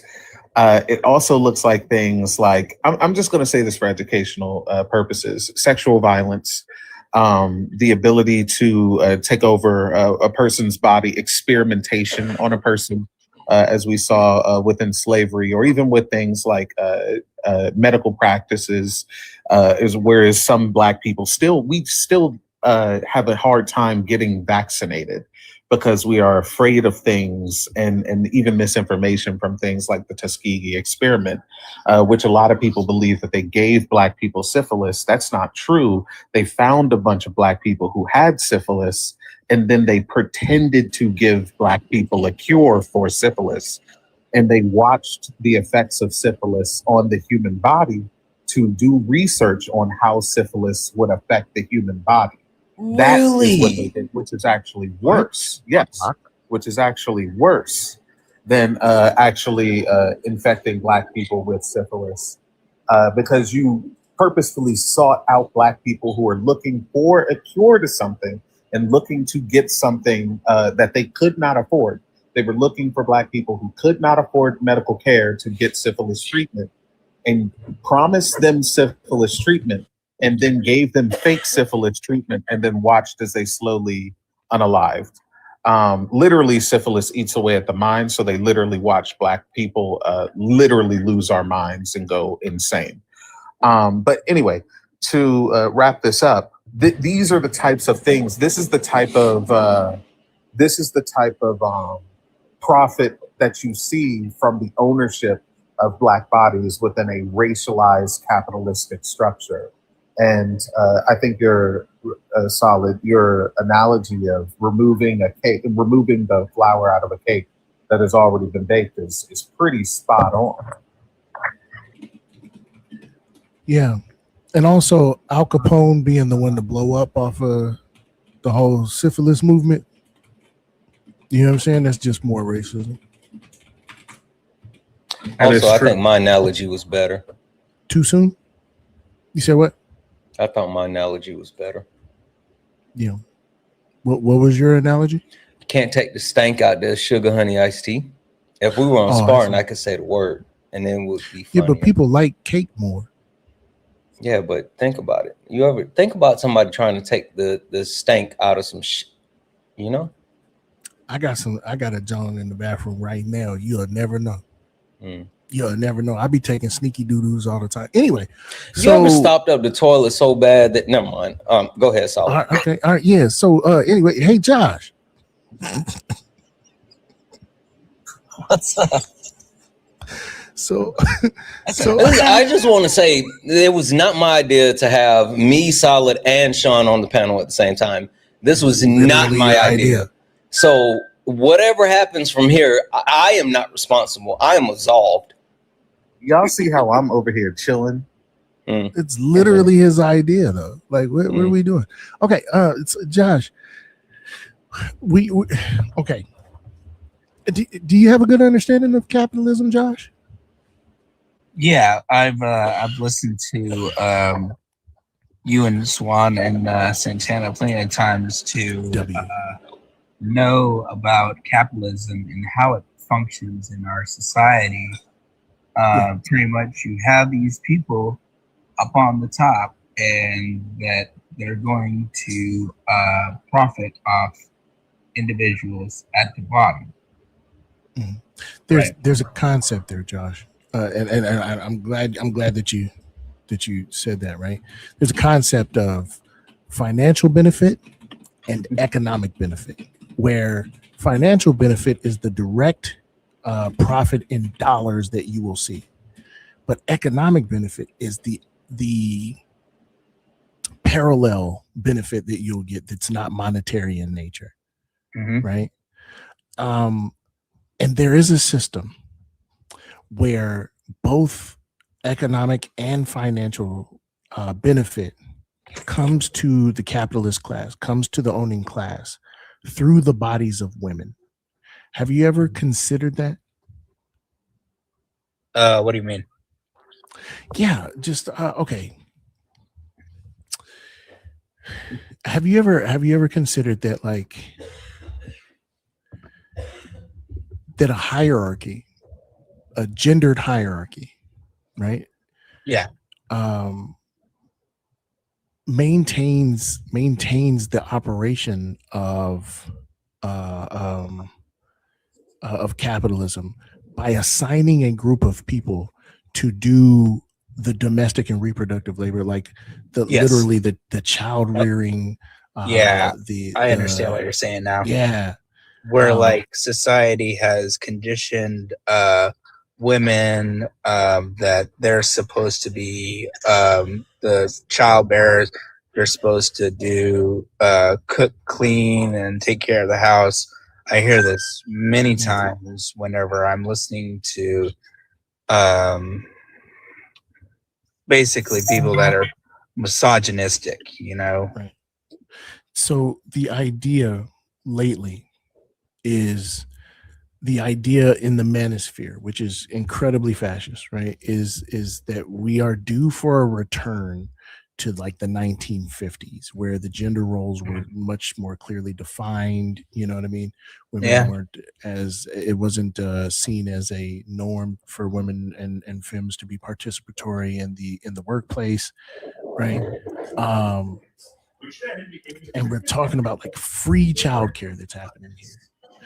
You know, Barb, you're welcome to chime in on this too, right? But the idea that the childcare industry is saturated. 1 second, Solid. Hey, Barb, is there any way that you can turn the TV down or step into another room, please? Yeah. The idea that the childcare industry is saturated with women, except for in administrative positions, which is what? Anyway, sorry. I was just saying. Yeah. Yeah. I just want to know, like, has that played a part in how you move at all? Have you considered that when in your analysis of like how the world works? That is how the world works. Right.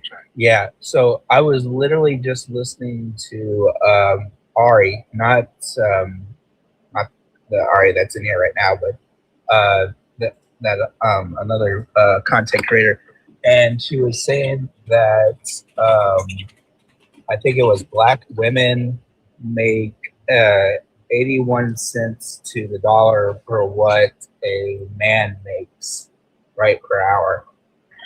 And this is how a lot of our society functions, right? Where we have men running things. Like I hear this a lot from mainly the Republican side, where they have this vision where the man is supposed to be in charge, and they see kind of women as secondary. Now, I will say that I've actually experienced a little bit of the opposite. I was a swim instructor at a pool for a few years, and a lot of the clients would ask for a female instructor. Not because I couldn't do my job any different than they could, but they felt like a female instructor, a woman, and we say a woman instructor. I'm sorry, a woman, yes, a woman instructor would be more fit to like teach. Well, not necessarily teach, but they felt more comfortable with the child.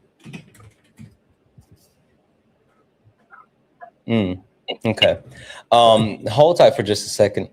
All right, Ari. Now go. You got to let him dig. You know that, Ari. Go ahead. Why do you think I kept it in the chat? Well, I'm just saying. All right, go ahead. Why do you think that is? Why do you think they felt more comfortable? I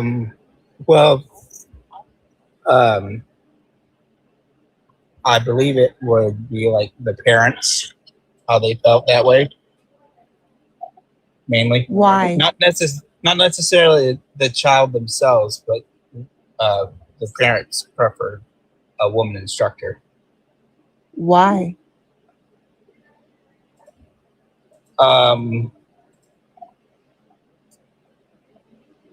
I can't give a good answer to this, to be honest. Who commits most of the sexual assaults?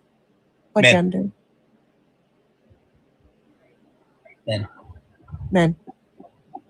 So if you recognize and look statistically who a child is more safer with, why do you now think the parents would rather a femme presenting instructor? Especially when we're talking about children in bathing suits. Gotcha. Okay. That's not sexism. You didn't experience sexism. You received the response to sexist oppression towards femmes and children. Okay. I think the same thing applies to in the education field. Me as a teacher, it is a mostly women-dominated field, right? Well, I think really white women-dominated profession, and so it's very like I think Santana, I think it was you or Solid who said that if you look at it, you see that mostly there are women who are the teachers, right? But when you go into the administration role, the principal, assistant principal, or maybe just principal or superintendent of the district, it is majority men.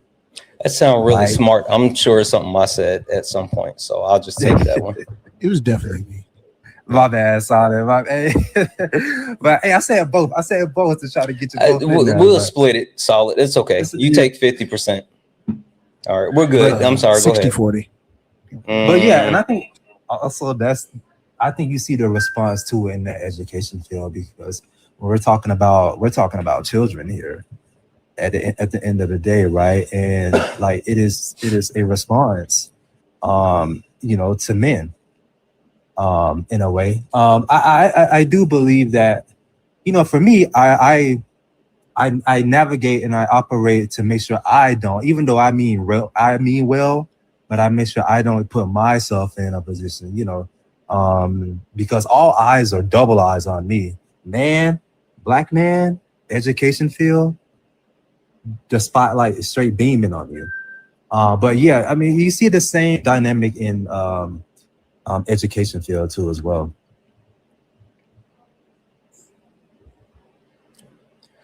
So I want to do this, and because it is getting close to t-shirt time.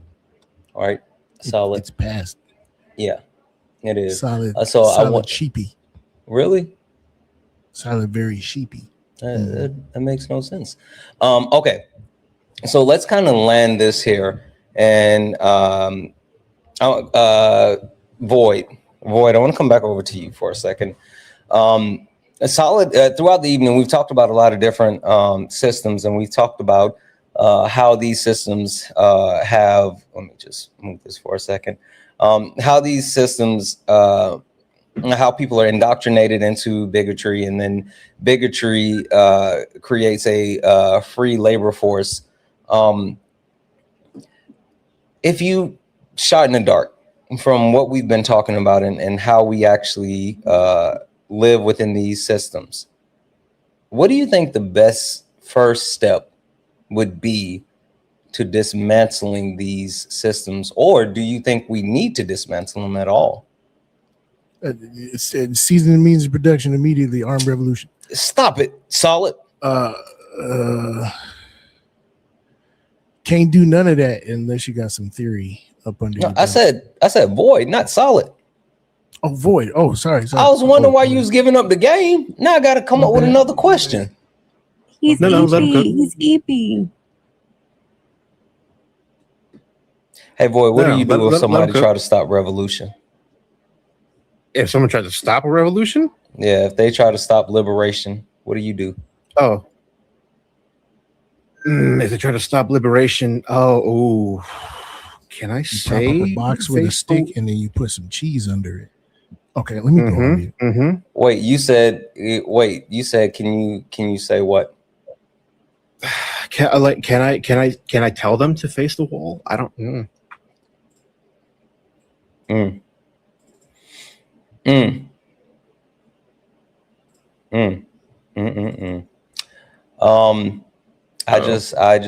just trying to make sure everybody knows.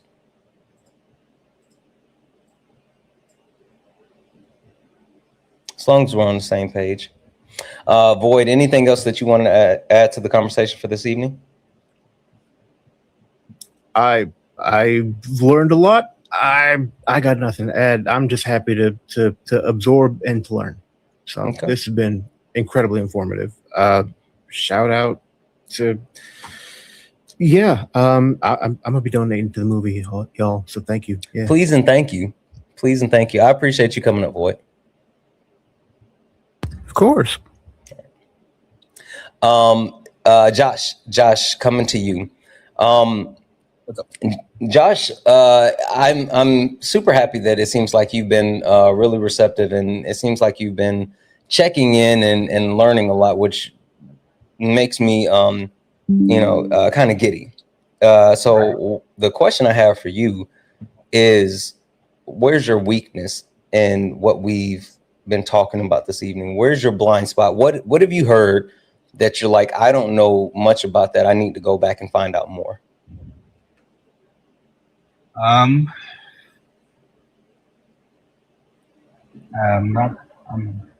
Well, can I say this? So my anecdotal experience does not dictate, obviously, how society functions, right? Just because the field that I went into, my experience doesn't say that this is how our what Solid was talking about, right?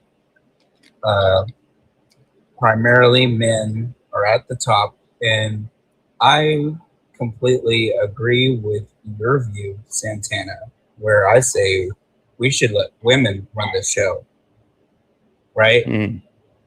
Like,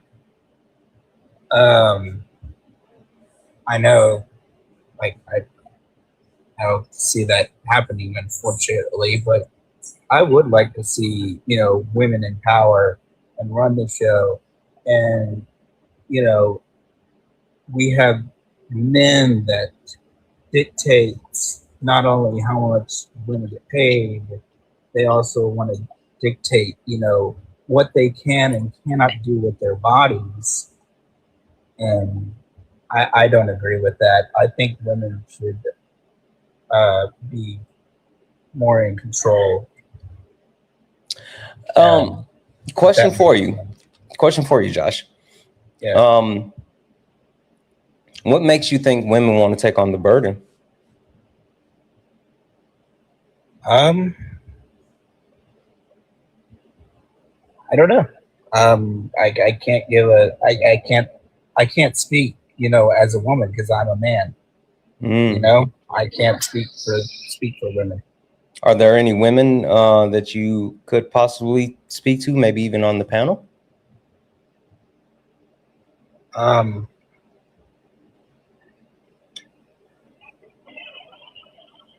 don't know. Yes, the answer is yes. Homework, Josh, homework. Yes, sir. Let's work on the misogyny. Let's work on it together. I think dismantling the structure, the system of gender. I know Ari is absolutely a gender abolitionist. I think that we as men have such a blind spot in that area. I think that would be like really good to kind of work that muscle and try to stretch yourself when it comes to that, for sure. Yes, sir. All right. All right, man. All right. I appreciate you. You as well. I'm gonna drop you down.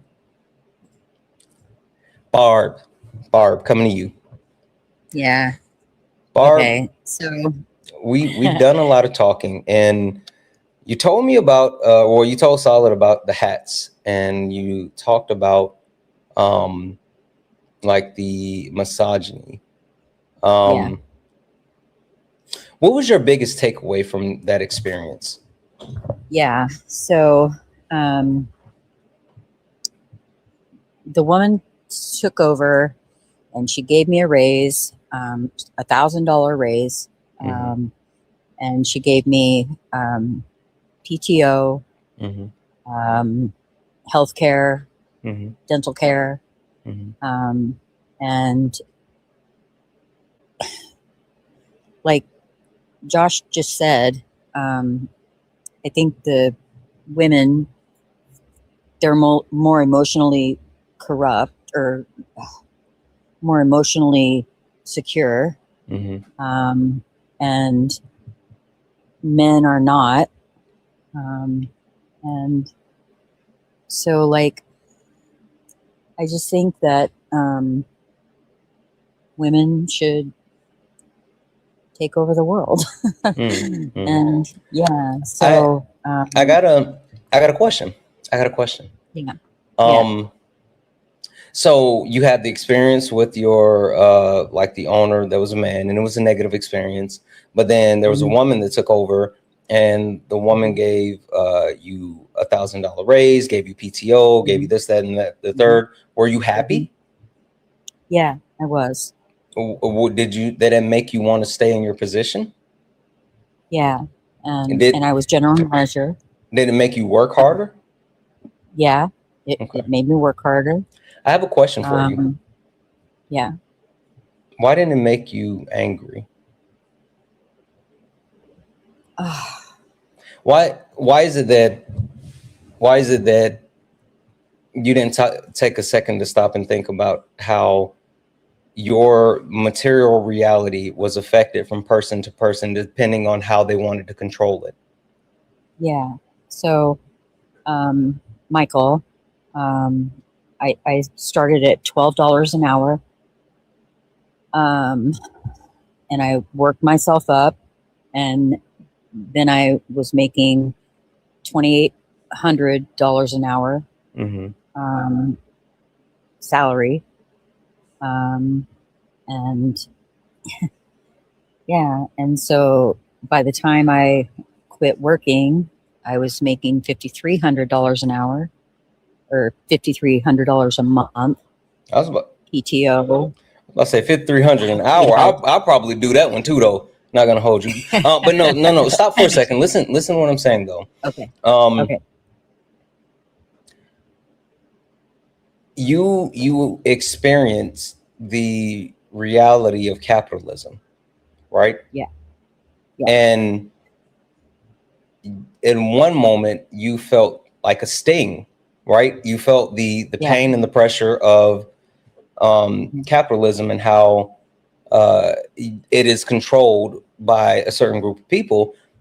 But then you also experience the control from the opposite end, which was a positive reinforcement to keep you docile. Yeah. Why why not start a union? Why not look to push past what they were willing to give you and take control so they didn't control you anymore? So we were a hat company. Mm-hmm. And we were an embroidery shop. And I didn't have a union. That's fair. That's fair. The one thing that I just want to get across, because I know I don't know your specific experience, but the one thing that I will say is, while I completely understand the validity in experiencing misogyny, I think Solid has done a great job as far as calling out that these actual constructs, these actual systems, they all lead back to the upholding of capitalism. And the reason why gender is in place and it's weaponized through misogyny is to continue to perpetuate capitalism. So what I would say to you, Barb, is like, maybe take a step back and take a look at capitalism. See if capitalism is more so the issue. Yeah. Okay. Yeah. All right, Barb. Well, thank you so much for coming up. I appreciate you. Right. I love you. Love you as well. Ari, what did I do? Sexism exists before capitalism. But you get what I'm saying, though? Like, I'm not saying it didn't exist before it, because I get it. But what I'm saying is, like, the way that it's used to perpetuate it and to uphold it.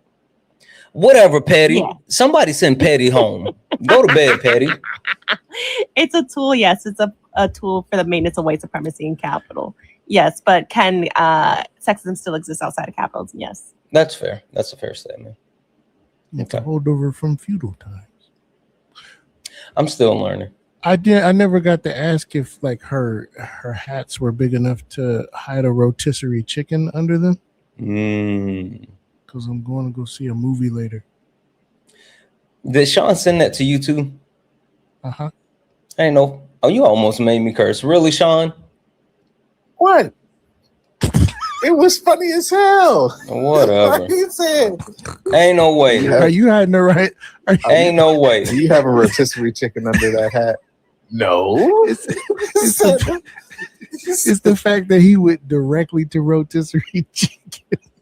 Bro, and he said, I can see the grease dripping down your face. This is sweat. You don't perspire? What? Bro said. I was like, who's hiding that rotisserie chicken? Noah? That nigga said perspire. I called Petty something Noah would say. I called Petty from work today. And the first thing I said to her was, I have a rotisserie chicken under my hat. Sorry. Okay, let's focus. Lock in, Solid. Gee willikers. Jermaine,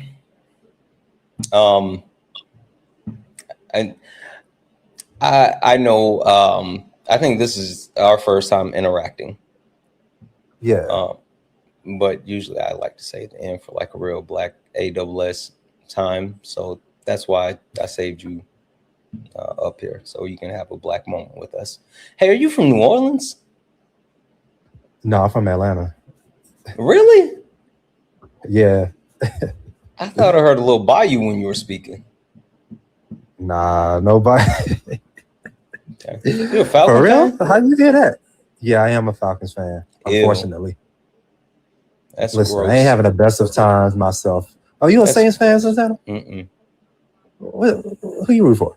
I'm from South Carolina. You a Panthers fan? That's kind of terrible. We won the NFC I South thought that last was year. Jacksonville. What about Jacksonville?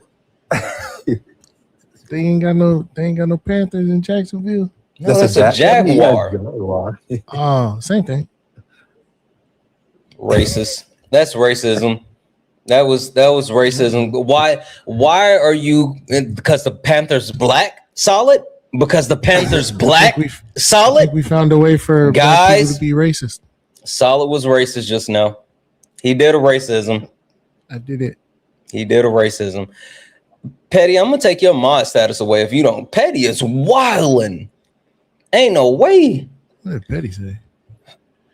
Oh, all right, calm down. Okay. Jermaine, anything else that you'd like to add to the conversation that we've been having this evening? No, I mean, no, not really. I did just wanted to say, even like just, when you talk about, capitalism, but also like, the patriarchy too, as well, how they really go hand in hand. For me, I always try to navigate like the relationship that I have with with my partner, and how I still have to shake off those patriarchal them demons, man. Like it's because I'm still a deconstruct. I feel we all deconstruct this forever. I feel like you're never not deconstructed, but I feel like you feel it even more, especially like me as a kid growing up and not being able to like.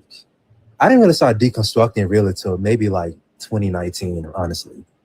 So I'm still freshly new to this, right? And so yeah, I mean that's really it. Like I still catch myself like falling into that pit, but I feel so well. At least I'm more aware of it. But at the end of the day, for me, it's just kind of bare minimum. But yeah, that's really all I really have to have. Like still deconstructing, still politically educating myself. And also just kind of tapping into like, I definitely got word of mouth that your lives are really great. And mine? And you went super solid. So I had to come and tap in. I don't know who told you that lie. Man, they sold me a dream. Yeah. No, listen. But now you're a Panthers fan, so I take it back. How old are you, Jermaine? 33. You ever watch Mad TV? Yeah, yeah. You remember when it was like lowered expectations? Yeah. That's what you should have anytime you come into my life. Like literally. Yeah. If you expect anything, then you're expecting too much. Yeah. But I appreciate that. Yeah. I do have some bops though. Solid. I got some bops, right? Yeah, man. Sean, did you hear the new song? Yeah. Some definite earworms. I have not heard the new song. You be harmonizing? Solid. Sean hadn't heard the new song. Okay. Hey, look, y'all rock out. Y'all, I'm gonna sit back. I'm gonna enjoy it. Okay. Ari, should we? DJ D-Rec, play that track. Play that track. D-Rec. Yeah. I was gonna say spin that, but no cursing. Okay. All right. We'll play it real quick. Damn, Santana, where'd you find this? Gangsta Grill. Yeah, funny how it changed now. Same people that laughed at clips, studying the clips now. Everybody got opinions till the facts land. Everybody loud till they gotta take a stand. Every stream feel like somebody betting they pride. I seen fake scholars fold in real time. Now they screenshot takes, run around and remix it, and put up thinking somehow they can fix it. Nah, you stepped in the wrong room, donut. This ain't rage bait, this pressure. Patriarchy, race, class, labor, healthcare. I don't do surface level, I peel layers. And every time they think they got me cornered, numbers go higher. Chat, flyer, mods, work, they crowd waiting. Somebody finna get cooked tonight. Welcome to the ring now. Yeah. You talk big till the facts come out. Slap nuts, sit down. Oh. Welcome to the ring now. Yeah. Got the whole chat screaming when the logic break down. Yeah. Welcome to the ring now. You ain't built for this smoke. Y'all slap nuts, ain't got milk for these old donuts. So pipe down. Yeah. You might drown. You don't want war with the king right now. I don't debate for applause, I debate for the record. Every false claim get dissected and severed. You rehearse outrage, I study the structure. Difference between noise and somebody with substance. You quote tweets, I quote policy. You want moments, I want honesty. You want ego boosts and virality. I want mutual aid and stronger communities. That's the difference between you and me. see the problem? Different type timing. You came for clips, I came for alignment. Capital this, socialism that. Half these dudes can't define what they yelling in caps. Talking about free market while wages collapse. I watch your pivot arrive, I make it visible live. But this ain't never gonna be a place where evidence dies. You came all the way to be Santana for internet rap, while the whole chat waiting to see who got checked. Next, welcome to the ring now. Yeah, talk big till the facts come out. Slap nuts, sit down. Welcome to the ring now. Yeah, got the whole chat screaming when the logic break down. Yeah, welcome to the ring now. You ain't built for this smoke. Y'all slap nuts ain't got milk for these old donuts. So pipe down, you might drown. You don't want war with the king right now. Yeah, welcome to Sparring with Santana. Bring your sources or bring excuses, whatever. Doesn't really matter either way. You're about to get cooked. You should know who I am by now. What?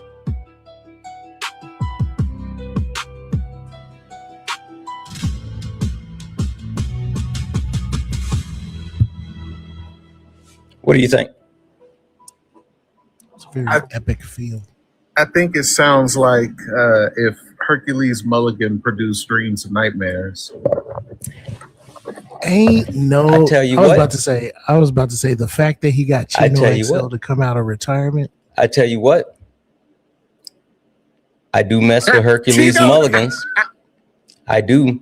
You know what's funny? So I told the guy, I was like, listen, I said, I'm looking for like a dreams and nightmares type deal or first day out.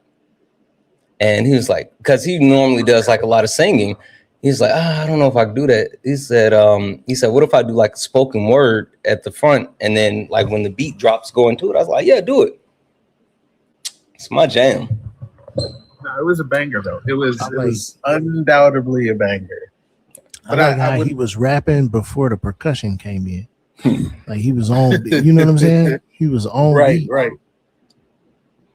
Like if you were Linkin Park introduced style at an event, and like, hey, now we like to welcome our guest speaker, Santana, and then this song just pops on, and then Hercules Mulligan. Yeah, no. Face ass. Still late nights, even though we just played the sparring song.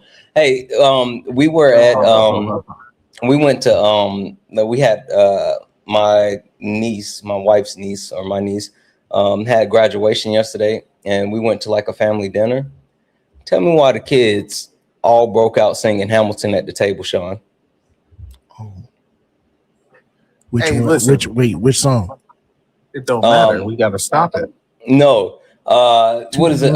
You of my love. No. It's a toast for the bride, to the groom, Satisfied. Your sister always rewind. Y'all know Hamilton is cultural hegemony, correct? I remember that night. Feels like appropriation to me.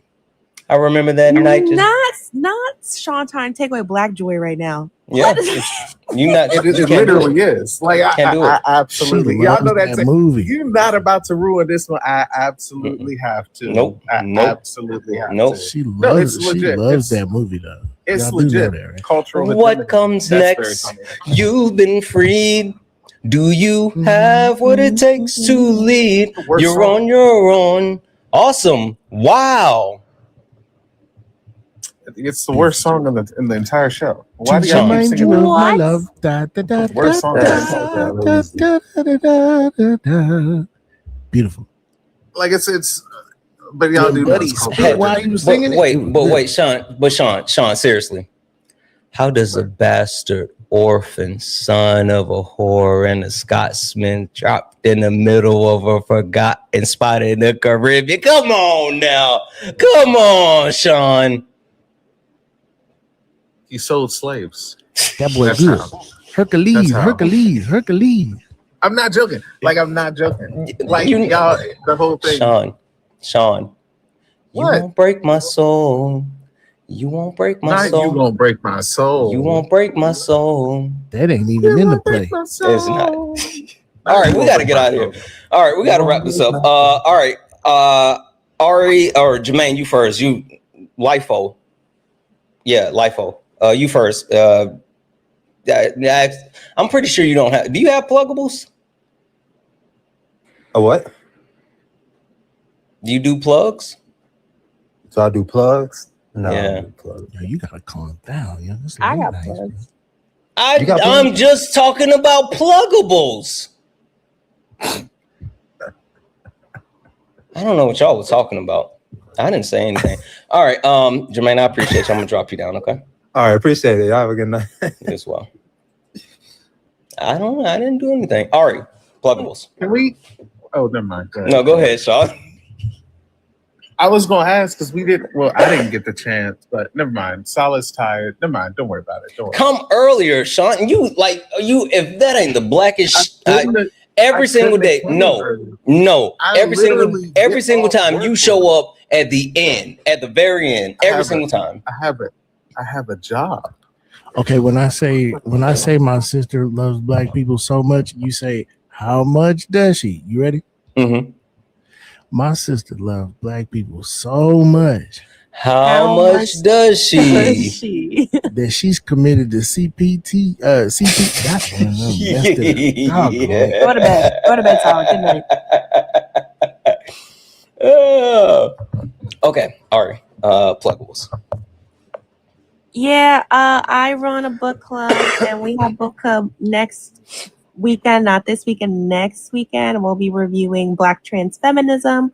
If you guys are interested in joining the book club, links are in the bio. It's a free Discord. I run book club in Discord so people can authentically engage in whichever capacity they want to. And also, you don't have to read the book to join book club. You can just join and listen to the conversation that we have around the book, and join in on the reading at your own pace. And it's a 21 plus Discord because of the violence of white supremacy. So there's that part. And then we also do free book giveaways during book club. And all you have to do to be put in the giveaway is come to book club. So it's a really cool, chill space for unpacking and reading and literacy and stuff like that. So there's that. And also I have the link in the bio for Solid's GoFundMe. So please check out. It's in Santana's, it's in Solid's, it's in mine, it's in Swan, it's in Petty's. So check out for We're Not All Green. But that's it for me. All right, guess what? Yep. Hold on. 1, 2, 3. Finished 4 books. W. Yeah. I keep gloating to Noah. I was like, I win. I've got Santana to read. Yeah, I finished. Actually, I'm finishing up. Well, I'm going to count this one anyway. I'm almost done with Wretched Earth. But then Solid gave me this this book, Bell Hooks, Teaching Community. And so I think I'm going to either do that. I really want to do Legacy of Ash, the history of the CIA. But that's like almost 22 hours. And I think I would want to save that for like a trip or something. Listen, if you want feminist books, because you didn't ask for any feminist books, I gave you especially the ones you wanted. I have Why Women Have Better Sex Under Socialism. I know. I recommended that because I was going to sneak in some books on sexism a little bit, the best I could, but you were very specific about your ass. Yeah, well, I mean, like I felt like I'm, just trying to build a foundation. But then, so like, there's a couple of books that was on the list that they said we can't even get them here in the U.S. I was like, what? Okay. I'm gonna try to turn on my VPN and see if it'll download for me. Listen, if you can't get it that way, I know people. Okay. All right, Ari, I appreciate you coming up.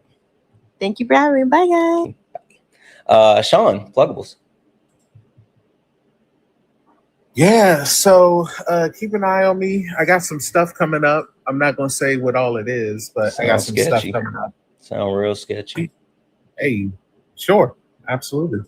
But keep an eye on me. I got some stuff coming up with some people, and I'm gonna be. I've been working on a few different things. So just keep an eye on me. Yeah. Fuck me or mess with me. Sorry. My bad. Thank you for coming up. You're the only one, literally the only one Literally the only one. I'm not the only Havoc one. every time. That's crazy. Every single time. But I would enjoy to be able to talk shop about capitalism and the issues On late of nights? capitalism. I'll make a deal. I'll make a deal. Show up on time tomorrow. I'll let you do it. I can't show up when you go on live when I'm at work, Santana. Now, what am I supposed to do? Tell the truth, shame the devil. I'm dead serious. I'll be at work now when you go live. I'm so serious. If I was doing something else, I'd say I was doing. No, I was just messing with you. What time would you show up? Around the same time I showed up tonight. I get off of work at 10:30 ET. 10:30 so like 7:30. You got to run that past Solid. Let's see what Solid says, because we got to bring it home tomorrow. Whenever you show up, that's when you're there. You feel me? All right. Not Jason calling it letting capitalism get in the way. See, that's why we need to have a late nights about capitalism. Yeah, Sean. So we can explain that nobody who lives under capitalism is free from capitalism. This is you true. said a whole lot. All I was gonna do is tell Jason, yeah, nigga. Absolutely. Yeah. Show up. What? Show up. What? Show up. Listen. I was right over there. I ain't gonna hold you. I was up in there in capitalism and Thank you. Sorry, Mama Jones. We love you. Yeah, have a good night. Let me say this really quick, Solid. So it looks like as of right now, this evening, directly to the GoFundMe, we have $331 for this stream. But we also got a couple to the pay links. Arthur, W's in the chat for Arthur for the 5, who said, from the forgotten to our film. W's in the chat for that. W's in the chat for Melissa, who sent 10 to contribute. Jessica, who sent 1, said, I can't afford it right now, but I believe in you. That's what Jessica said. Solid. you know, I'm gonna let you finish.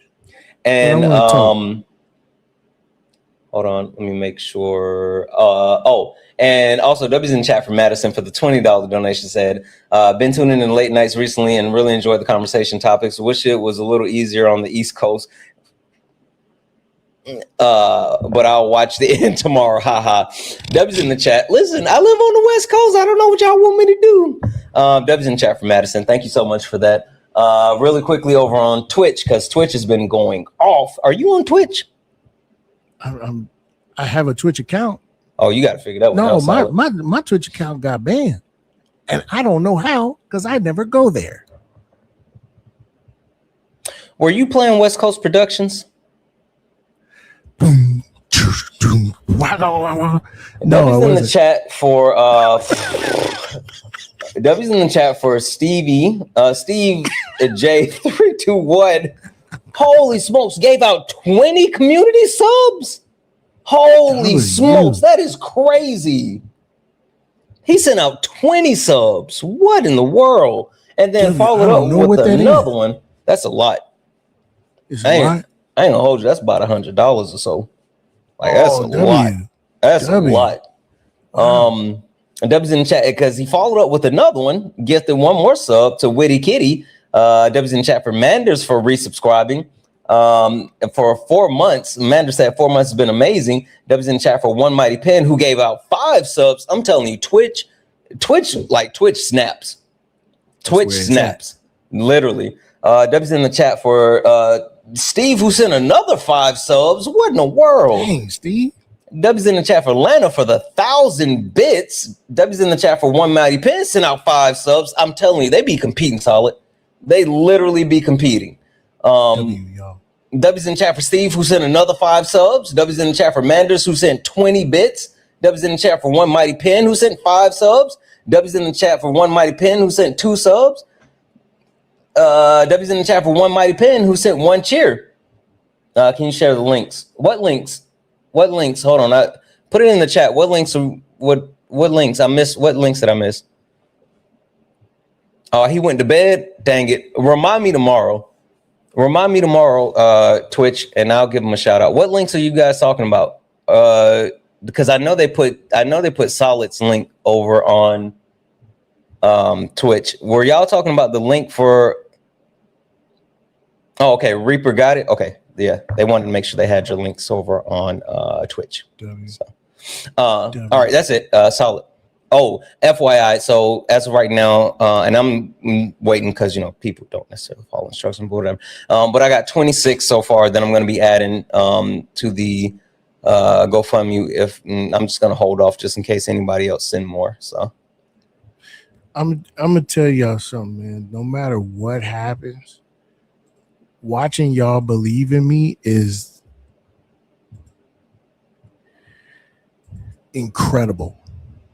I need y'all to understand something, okay? There were things, and I'm not content warning, trigger warning, all right? There were things that I did overseas that, in my mind, tainted me as a human being. I wish I could convey to you the severity at which I felt like I wasn't human. And not in a good way, not in a cool way like Lil Wayne says he's a Martian and stuff. Like a monster. And I'm not saying that to be hyperbolic. I'm not saying that to be cliche. Literally feeling like there was a stain on me that everyone could see. I felt like I wasn't good enough for society. Like I wasn't good enough for my family. I wasn't good enough for, right? Because of the things that I did overseas. And then the message that I received, the lack of acceptance, the mistreatment that I received getting home, and the people who were supposed to be my brothers showing me that they didn't really think of Black people as human. Like there was just this time, this stretch of time, this large, long block of time where I just wasn't a person. I just wasn't functioning. I wasn't moving. You know what I'm saying? Rapid weight gain because I wouldn't leave my bed. There was a dent in my mattress, crater, because it never even felt safe to leave my bed, to leave my home. And like these cries of like, Dad, why won't you spend time with us? Hubby, why won't you spend time with us?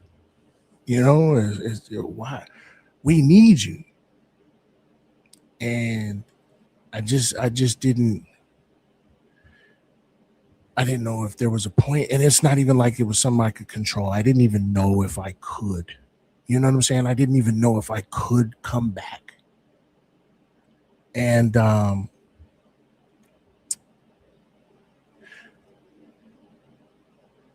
because I was there, I can see the signs in others. I can tell when that same stain is on other people. I can see it.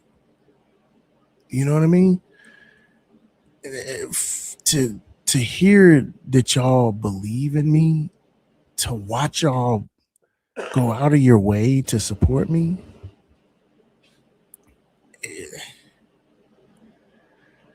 I feel like I could move a building with my bare hands, you know, and I think that's just amazing.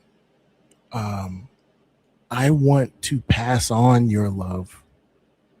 I want to pass on your support to these soldiers. I want them to have what you've given me. I want their voices to be heard. Again, there's some pre-work on the Ubity Tubity over on YouTube. If you go and you watch my interview with Major Jermaine Hampton, okay, an amazing man. Like I love that guy, man. I just want you to watch us sit and talk for a little while. I've got another recording session this Saturday with another soldier that I think you all are gonna get a big kick out of, because he's one of the funniest guys I've ever known. Like when you're in turmoil, when you're like living in hell, You look for these little rays of sunshine, these little laughs that you can get, these silly, absurd moments. And fully the guy that I'm about to interview, he's one of those. And so y'all, we're pushing for 25K. We're at about what is it, 12K? Where are we at? 10 as of right now, 10,541. 10,541.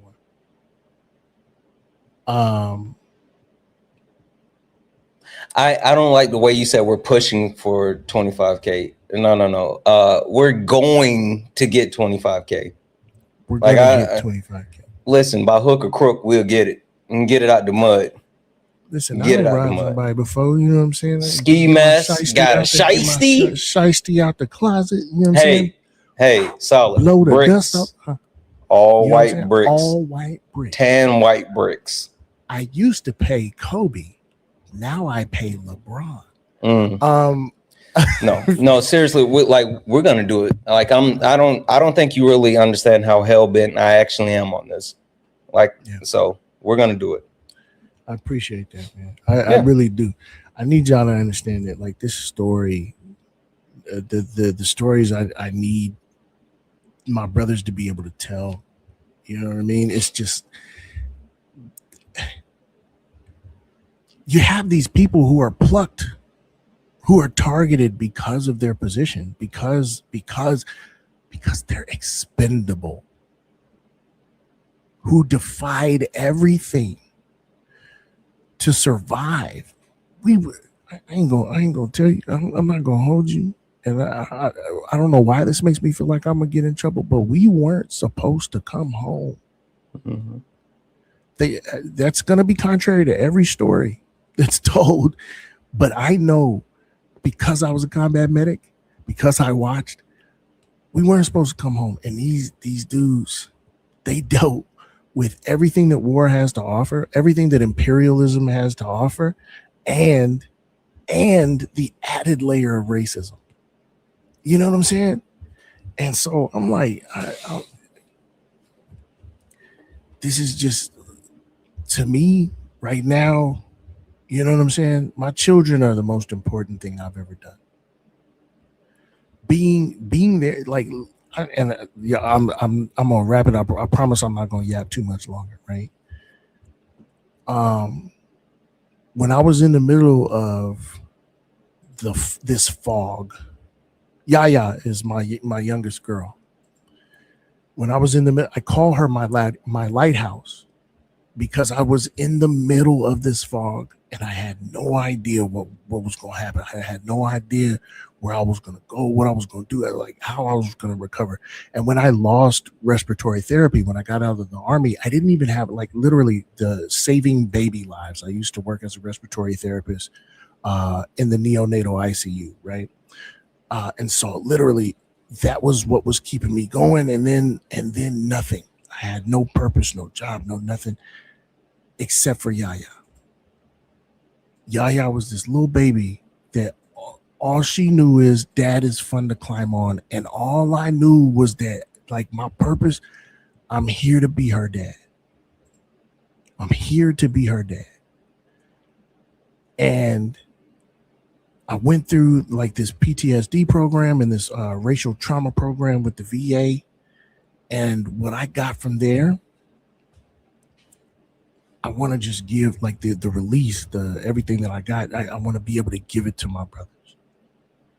And I want y'all to come with me while we do that. You know what I mean? It's important. It's so important to me, y'all. But thank you. Everybody who's donated, everybody who's gonna donate, everybody who wants to donate, yo, thank you. Like, from the bottom of my heart. You have no idea.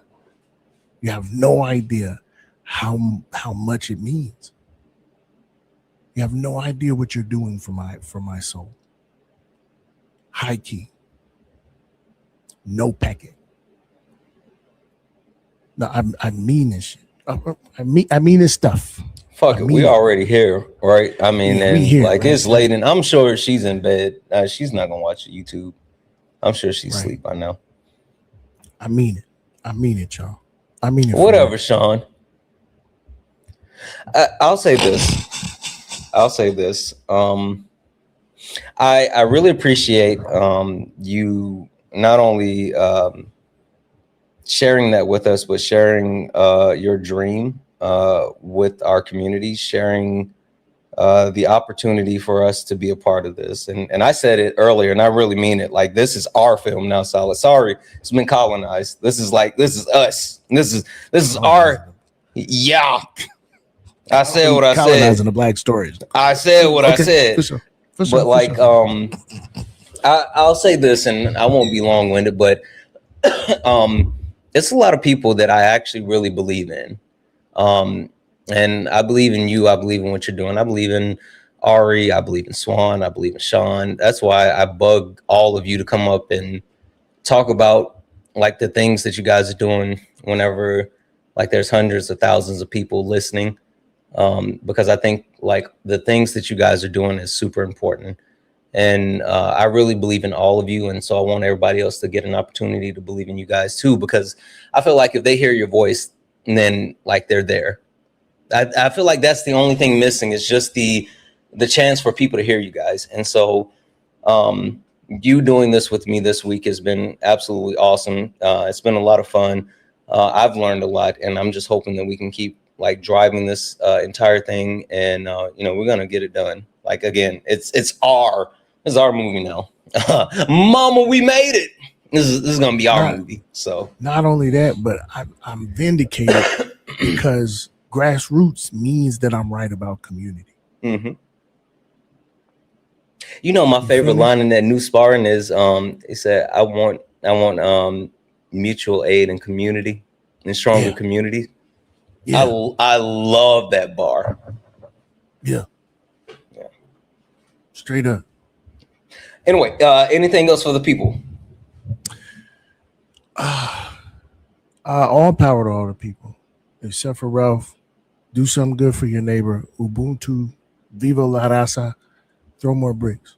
I appreciate you. Appreciate you, Santana. Bricks. Appreciate you, Solid. Throw more bricks. White tan bricks. All white bricks. Just hit a lick. So throw more bricks. Bricks. All right, guys. We're going to get out of here.